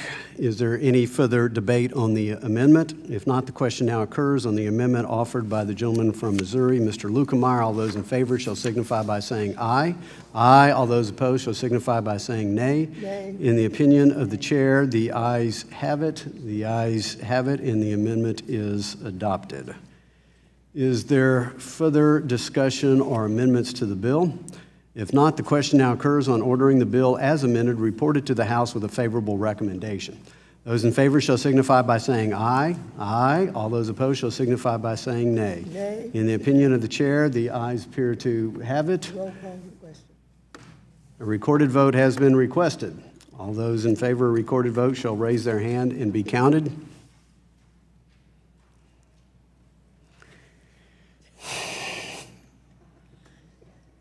You want to try again? A sufficient number having raised their hands, a recorded vote is so ordered, and pursuant to subsection C5 Rule 3 of the committee rules, the vote on this question is postponed. Now, pursuant to notice, I call up H.R. 2246. The clerk will report the bill, which was distributed in advance. H.R. 2246, to repeal the mandatory flood insurance coverage. Without objection, the for... bill is considered read and open to amendment at any point. The chair recognizes the gentleman from Missouri, Mr. Lukemeyer, the sponsor of the legislation, for 5 minutes. Thank you, Mr. Chairman. Today, this committee will begin the process of building a more responsible national flood insurance program that protects both policyholders and taxpayers. I'm very proud to have been a part of this effort for the past several years. Comprehensive reform of the National Flood Insurance Program should create more opportunities for policyholders and homeowners, aid in the facilitation of a private flood insurance market, guard taxpayers against risk, decentralize authority from FEMA, and grant more power to the states and local communities that face the direct daily impacts of floodplain management. H.R. 2246 helps to do just that. My Taxpayer Exposure Mitigation Act does 3 things. First, it creates an opt-out from the mandatory coverage required for commercial properties, allowing banks and businesses more flexibility to secure private flood insurance coverage that meets an individual entity's unique risks and needs. It's important to note that this legislation does not preclude any business, regardless of size, from securing an NFIP policy. NFIP policies will remain available to all businesses. I also want to highlight the fact that while this bill does make the mandatory purchase requirement optional, it should not be misconstrued as a caveat to avoid the purchase of flood insurance. Businesses operating in the floodplain should have flood insurance, and I'm confident that lenders will insist upon reasonable coverage for their underlying asset. But part of our broader reform effort should include flexibility that aids in the creation of a more robust private flood insurance market, and this option will help do that. Second, my legislation requires the FEMA administrator to purchase reinsurance or a capital market alternative in an effort to guard taxpayers against losses. The use of reinsurance or capital markets alternatives, such as catastrophe bonds, is frequent in the private sector, where insurers purchase coverage to guard against risk in the event of significant loss. These products function well in the private sector. There is no reason that FEMA should be following this de facto best practice. Previous NFIP authorizations have allowed FEMA the option to purchase reinsurance. This legislation makes it mandatory, but it is careful not to overly be prescriptive, allowing FEMA some flexibility in the mandate. Finally, H.R. 2246 empowers states and local governments and each of our constituents the ability to have a more proactive role in the FEMA floodplain mapping process. As I mentioned in this committee, I represent the Lake of the Ozarks, which dealt with tremendous mapping issues over the course of the last several years. Hundreds of letters of map amendments were successfully granted to my constituents, and there were multiple attempts by the community to engage with FEMA on the mapping process. My constituents never felt that their concerns were being seriously taken by the agency. After years of pressure, FEMA finally revisited the maps at the lake. According to the Technical Mapping Advisory Council, the Lake of the Ozarks is not unique. FEMA processes 25,000 LOMA letters each year at a cost of $13 million. This should tell all of us something about the current mapping process. We need a solution. H.R. 2246 empowers states and municipalities to use the best available technology to map their areas. FEMA would have the obligation of setting standards for community mapping and would approve any floodplain map. Areas like the Lake of the Ozarks could have some certainty and fairness and no longer be entirely beholden to FEMA or Washington, D.C. when it comes to mapping. The Taxpayer Exposure Mitigation Act reforms the National Flood Insurance Program to guard against risk and better serve policyholders and local communities. This shouldn't be a partisan bill. This legislation has broad support from industry and is built upon conversations with FEMA. I ask my colleagues for their support in the legislation and thank Chairman Hensling for allowing today's debate. On the screen, as you can see, what I've done is to show the ability, the importance of reinsurance. If you look at the very bottom down there, you see reinsurance coverage for losses over $1 billion. It allows FEMA to cash flow this, and you can see the last 20 years. If you take all the losses over $1 billion, it comes to $27 billion in losses. If you would have just had the reinsurance at that level, all of the debt that we have now would be gone. Let me say it again. If you take all of the losses over the last 20 years, over $1 billion, which would have been your reinsurance level, I'm just theoretically here, we would have zero debt. And if you look at the total premiums and other expenses I've got up there, if you take out the cat losses, you wind up with a total expenditures of just a little over $3 billion. Half of it's claims, half of it's other expenses that we've broken out. And you see the total premiums of 3.4. So you actually have almost $400 million on an average over the last 9 years that you could have used to buy reinsurance. I think this thing is, what I've done here is show that not only is it necessary to protect the taxpayers, but it's doable. It's something that would stop us from continuing to have the taxpayers as the backstop. With the money that's even in the budget as it has been over the last 9 years, this is a way it can be done. I yield back the balance of my time. Gentleman yields back. For what purpose does the ranking member seek recognition? I move to strike the last one. Gentlelady is recognized for 5 minutes. Thank you, Mr. Chairman. H.R. 2246 is a seriously misguided bill that makes harmful and unnecessary changes to the National Flood Insurance Program. First, this bill would repeal the mandatory purchase requirement for commercial properties. As FEMA has stated, everyone in this country is exposed to some level of flood risk, but the vast majority of those who are not required to purchase flood insurance do not. Even among those who are required to purchase flood insurance, we have studies showing that compliance is nowhere near 100%.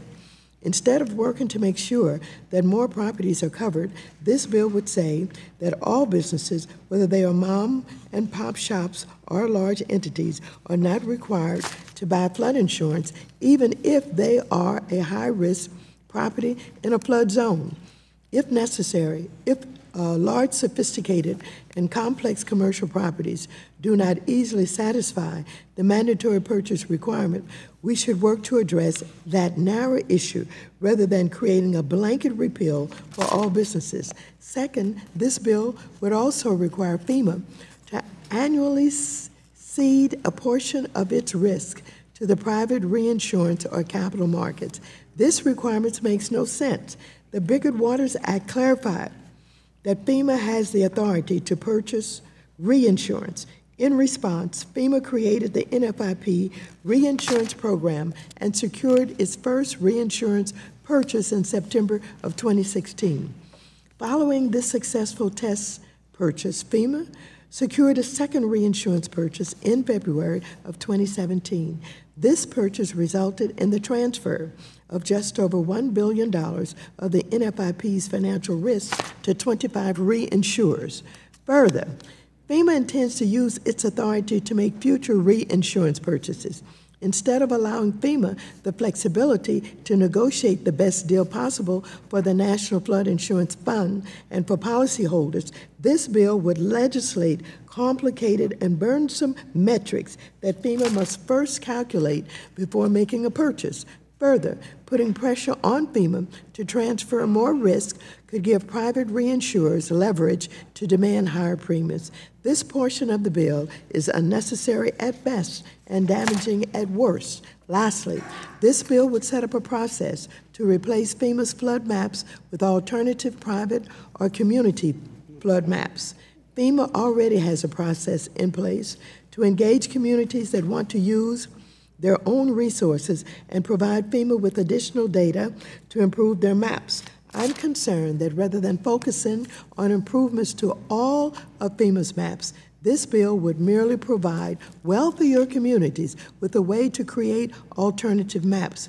But this will do nothing to improve the maps for the rest of the country, particularly lower-income communities that don't have the resources to do so. For these reasons, I would urge my colleagues to oppose this bill, and I yield back the balance of my time. The gentlelady yields back. For what purpose does the gentleman from Indiana seek recognition? Move to strike the last word. The gentleman is recognized for 5 minutes. Well, I wanted to rise in support of the legislation, and I thank the gentleman from Missouri for his efforts and hard work with regard to this. What I hear most in district over and over again is that they are tired of bureaucrats telling them what they must and must not do, getting involved in decisions that are their decisions for their future. And so I love what the gentleman is trying to accomplish in enabling commercial enterprises to be able to decide what's best for their finances, what's best for their future. We want people making decisions as to what they want to purchase and what they don't want to purchase, instead of government forcing businesses to purchase something which they may believe is duplicative or unnecessary, especially for larger businesses that may have the resources to be able to handle any particular catastrophe. And I think the second part of this is just as important with regard to the ability for local municipalities to map with FEMA oversight. More and more, we want control given to those who know their situation best, who know their communities best, who understand what the opportunities and what the challenges are.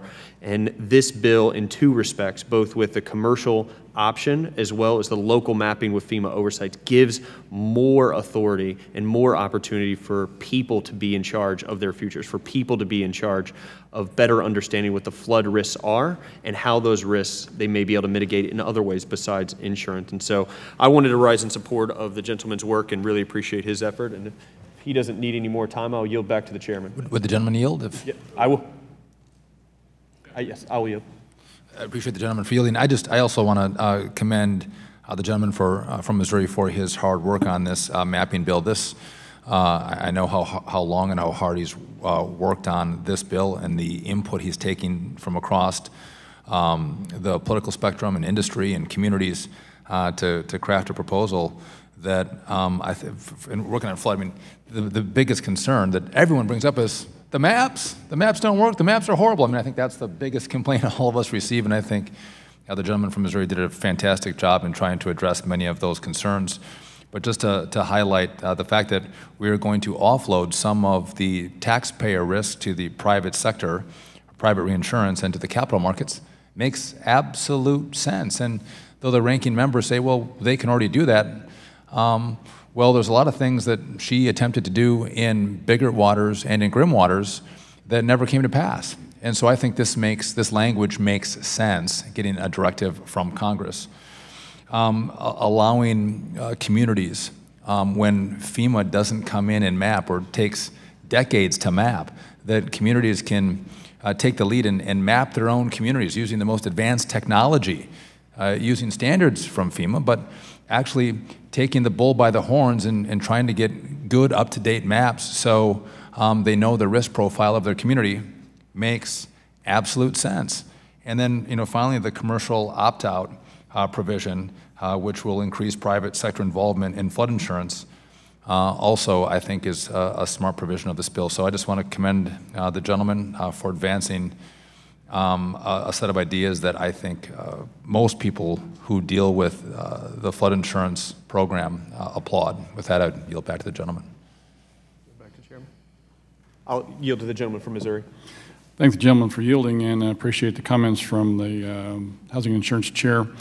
Yeah, I think each one of the points that were made by the ranking member, I need some time to go down and explain each one, but let me just start with the last one first here when she says, with regards to the mapping. The mapping is very important. In committee, we had the director himself say, I asked the question, I said, how long does it take before you get to everybody? And he said, well, an average of 7 years.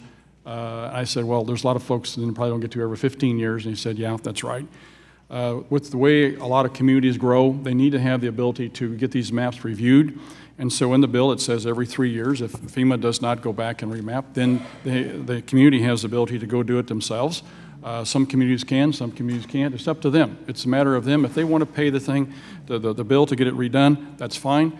The standards are still set by FEMA. The maps are approved by FEMA, so therefore FEMA is still involved in this process. But to allow the communities to get an updated map from which all of these rates are based is extremely important. And I yield back the balance of my time to the gentleman, and we'll have some more comments. I yield back to the chairman. Gentleman yields back. For what purpose does the gentlelady from New York seek recognition? I move to strike the last word. Gentlelady is recognized for 5 minutes.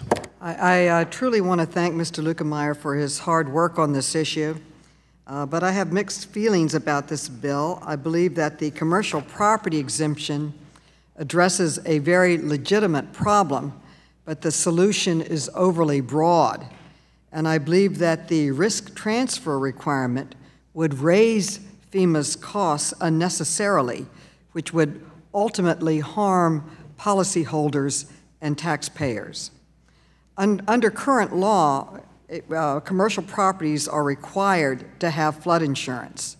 But this is very difficult for large businesses because FEMA only insures up to $500,000. So large companies, they can have several buildings in one block that, and they have to get private insurance along with public insurance because $500,000 is not enough to cover a high-rise building or large buildings. So it would make a lot of sense to exempt big business or large commercial properties from the requirement of FEMA insurance because it would be cheaper for them to just have one policy with the private provider. They can get private insurance, and now they have to have two. And they would also like the ability to be able to do blanket policies that cover multiple buildings, which they can't do now under the requirement that they have FEMA. So that makes a lot of sense. What bothers me about that is that it covers all commercial properties, including smaller businesses, and that is not an ideal solution. If you're not required to have insurance, then the majority of people don't purchase it. We know from FEMA records that even people that are required to have the FEMA insurance often do not purchase it. And I believe that many small businesses that should have it and would benefit from it would not purchase it. So I would prefer a more narrow explanation there that takes care of the problem for larger businesses but covers smaller ones. So a more narrow, tailored solution would be better and more appropriate. But the other section of this bill, dealing with the risk transfer requirements, gives me a greater pause. This section would require FEMA to transfer an unknown amount of risk every year to the private sector, likely through reinsurance agreements. FEMA is already authorized to transfer risk to the private markets and has already taken advantage of this authority. So it's not clear to me why it's necessary to make this a statutory requirement, and making it so simply undermines FEMA's bargaining power with private reinsurers, and I believe will result in a worse deal for taxpayers. Transferring risk to a private reinsurer will very likely raise FEMA's costs. From a financial perspective, it only makes sense for FEMA to use a private reinsurer if the annual premiums that FEMA would pay on the reinsurance are less than the annual interest payments that FEMA pays to the Treasury right now. Why in the world do we want to require them to pay more?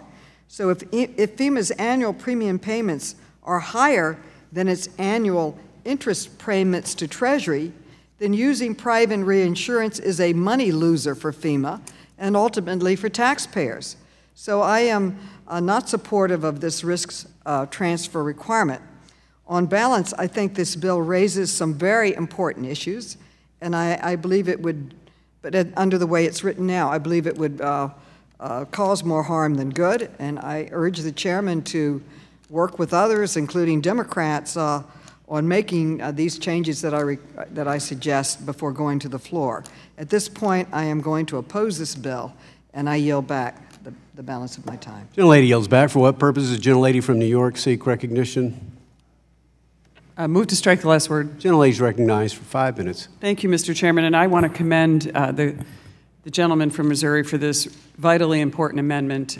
My district, which is an inland area in upstate New York, has been devastated by flooding unnecessarily. And if you have spent any time in upstate New York, we are very much a small business community. And so when you define commercial, commercial is could be a pizza store with a very small lot.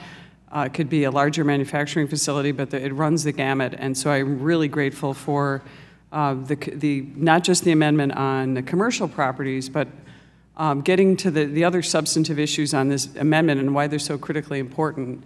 I've walked through the cellars of numerous residents in my community and seen 6 feet of mud in their cellar in an inland waterway, an inland area nearby a waterway or a stream. These are huge problems we have that have changed over time. They were never traditionally flood zones. And the ability of our small businesses, family farms, residents to be able to have some control over the mapping and the ability to come up with innovations and new ways to map the flood zones and the changing flood zones that we seem to be having. And the uniform rules from FEMA have denied us for many, many years the ability to even change the flood mapping, and has denied the ability for many people to find coverage.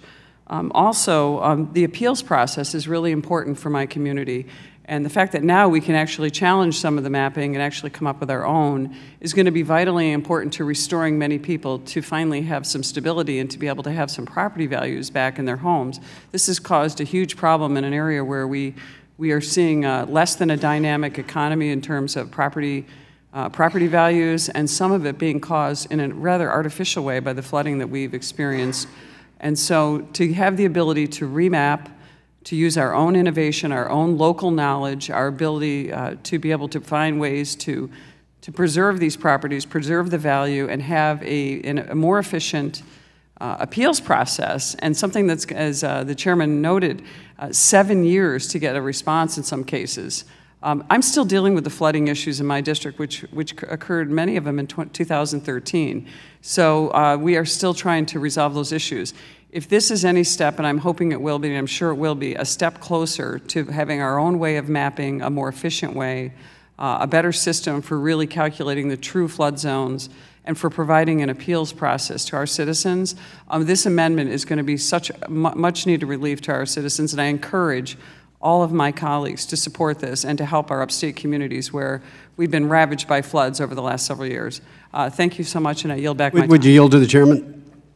Absolutely. I thank the gentlelady for yielding. I just wanted to applaud the gentleman from Missouri, along with the chairman of our Housing and Insurance Subcommittee. He was the previous chairman of that subcommittee, so his leadership on this issue has been critical.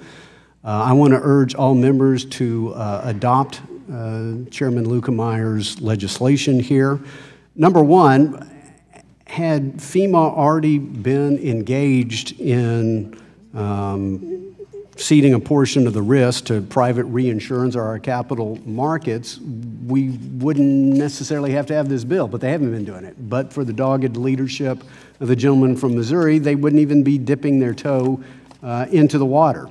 But we also know, had they had effective reinsurance in place in the first, prior to Sandy and Katrina, the program probably wouldn't be $26 billion underwater.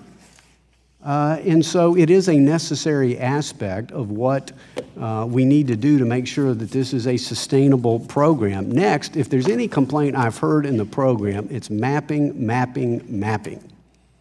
And if local communities have the ability and want to lead, they ought to have the option to do that. Simply because all communities may not opt to do it doesn't mean we should prevent all communities from doing it. So I think this is a very important improvement to the program, once again provided by the gentleman from Missouri. Last but not least, on commercial properties, it could be that lenders may still require this. It could be that certain financial regulators still may require this. But the product's not working for most commercial users. It's simply not working for them.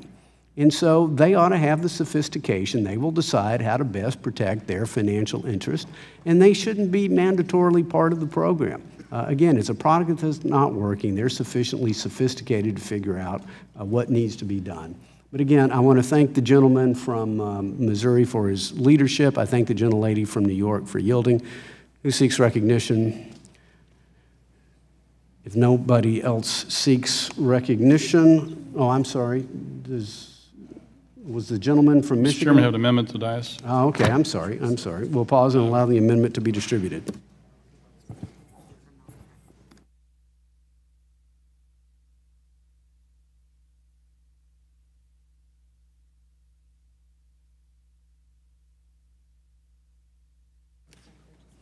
The clerk will report the amendment. Amendment offered by Mr. Lukemeyer, page 2, strike lines 7 through 10 and insert the following. Without objection, A. the reading of the amendment is dispensed with, and the gentleman from Missouri is recognized on his amendment. Thank you, Mr. Chairman. During my tenure as chairman of the Housing and Insurance Subcommittee, I spent a lot of time talking with senior leadership at FEMA. Those conversations continued with the drafting of this legislation, specifically on the mapping construct included in 2246. The amendment offered today represents changes outlined in the technical drafting assistance requested by FEMA. In short, this amendment makes technical changes to ensure that the FEMA administrator, rather than the Technical Mapping Advisory Committee alone, has control over the standards set by the agency.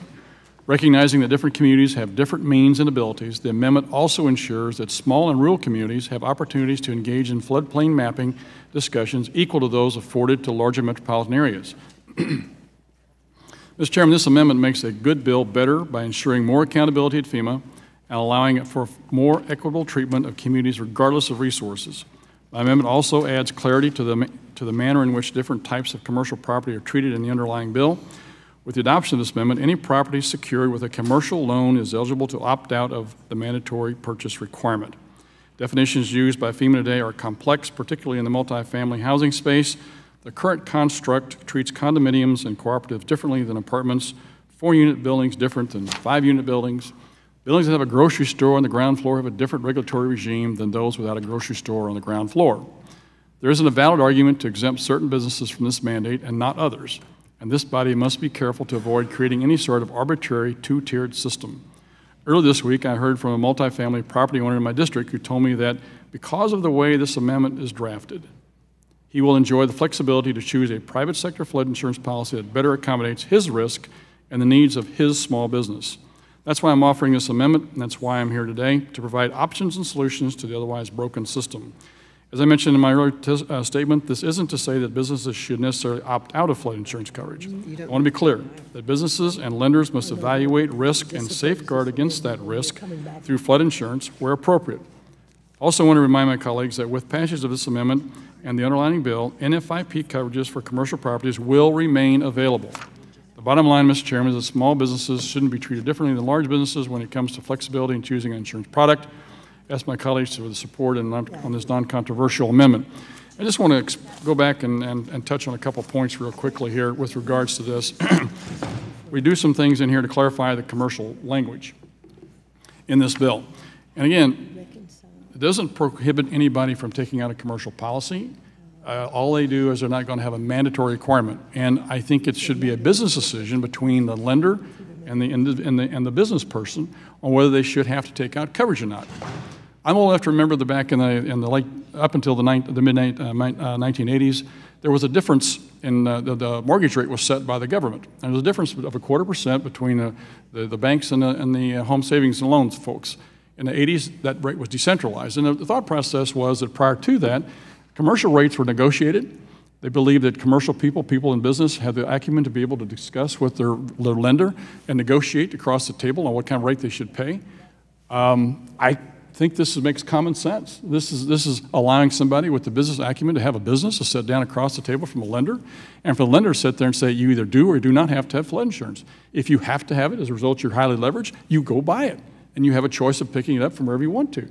If you are not highly leveraged, then it's an expense you don't have to incur, and the lender can say, hey, save the money, and we don't have to worry about it.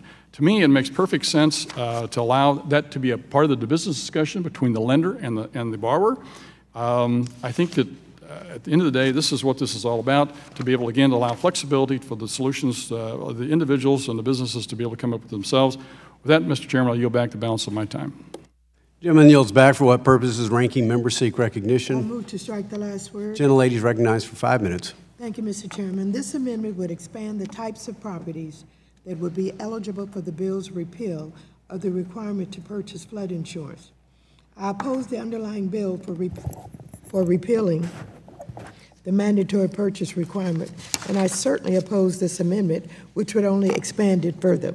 A number of groups have expressed their opposition to this blanket exemption. The independent community bankers, for example, oppose this provision.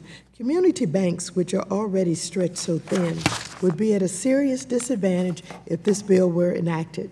All banks should want to protect their collateral, but it is particularly important for small banks, where every loan in the book matters. Small banks are also more inclined to extend loans to small businesses, precisely the types of businesses that would be most vulnerable under this broad repeal. For small businesses, flood insurance premiums represent a large percentage of their operating expenses, and the affordability challenges eat away at their already thin margins. Small businesses will more likely choose to take their chances and go without flood insurance coverage, but this would leave them vulnerable. Small businesses, which are already the least likely to be able to recover, will be left unprotected in the event of a flood. We have to stop doing the bidding of the big banks and big businesses at the expense of our small businesses and our small banks. Additionally, a coalition of stakeholders representing the commercial and multifamily real estate industry have urged us to further tailor this exemption, not expand it. As these stakeholders point out, high-value properties might be able to afford flood insurance even if no longer required, but many low and mid-value properties in flood zones will forego coverage if given that option. This creates a ripple effect in the case of a flood where the road to recovery is longer and more difficult for these areas. The Association of State Floodplain Managers also oppose this provision for many of the same reasons I've already discussed. Mr. Chairman, we should be making it easier for businesses to recover in the event of a flood, not harder. For these reasons, I urge rejection of the amendment and the underlying bill, and I will yield back the balance of my time. The lady yields back, who seeks recognition. For purposes, gentlemen from New Jersey seek recognition. Mr. Chairman, I move to strike the last word. Gentleman is recognized for 5 minutes. Thank you, Mr. Chairman. First of all, I just wanted to quickly thank the Chairman, Ranking Member, Congressman Cleaver, and Duffy for pushing flood insurance reauthorization forward. I appreciate the committee under your leadership advancing this important issue and trying to work pragmatically, not always 100% getting there, but progress nonetheless from where we started. As you know, a failure of flood insurance to be reauthorized and reformed will have a significant negative impact on homeowners, the housing market as credit seizes up, and ultimately the economy in general. However, I prefer not to see the status quo, either given some of the issues in the program we've seen in recent years, be it consumer issues from Superstorm Sandy we saw in New Jersey, or solvency of the program as a whole. As you know well, Superstorm Sandy has had a devastating impact on too many of my constituents and across the state of New Jersey, and many are still recovering. As an aside, years later, our transportation system is still a mess, including New Jersey Transit and Amtrak and the tunnels into New York City.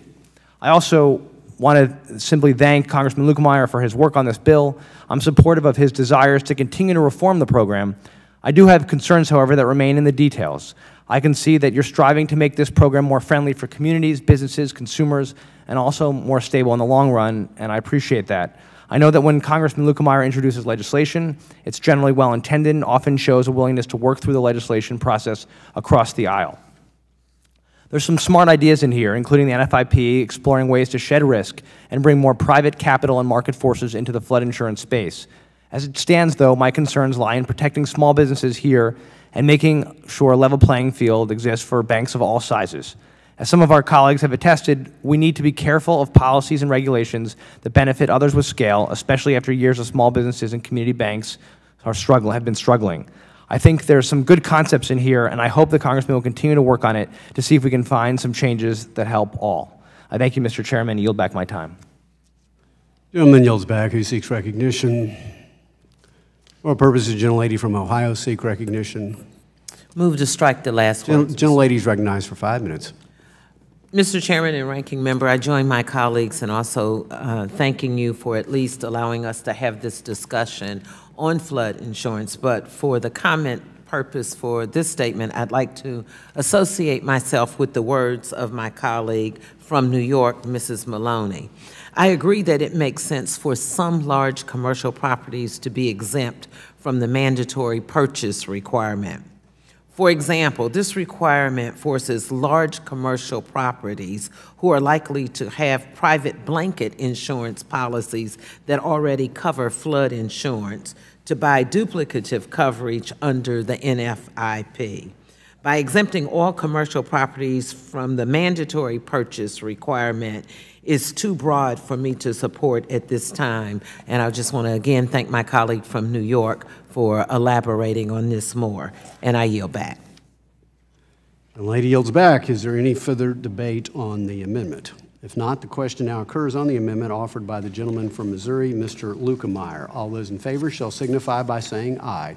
Aye. All those opposed shall signify by saying nay. No. In the opinion of the chair, the ayes have it, and the amendment is adopted. Is there further discussion? If there is no further discussion or amendments to the bill, the question now occurs on ordering the bill as amended reported to the House with a favorable recommendation. Those in favor shall signify by saying aye. Aye. All those opposed shall signify by saying nay. No. In the opinion of the chair, the ayes have it, and the bill. Recorded vote is requested. For what purpose does the gentleman from Missouri seek recognition? Get a recorded vote, Mr. Chairman. Recorded vote has been requested. All those in favor of recorded vote shall raise their hand and be counted. A sufficient number having raised their hands, a recorded vote is so ordered, and pursuant to subsection C5 of Rule 3 of the committee rules, the vote on this question is postponed. The committee will soon recess, subject to the call of the chair. The chair anticipates that we will reconvene immediately after floor votes. We will have, how many recorded votes? We'll have 4 recorded votes in committee. We will reconvene in the committee approximately 2:15 p.m. The committee stands in recess.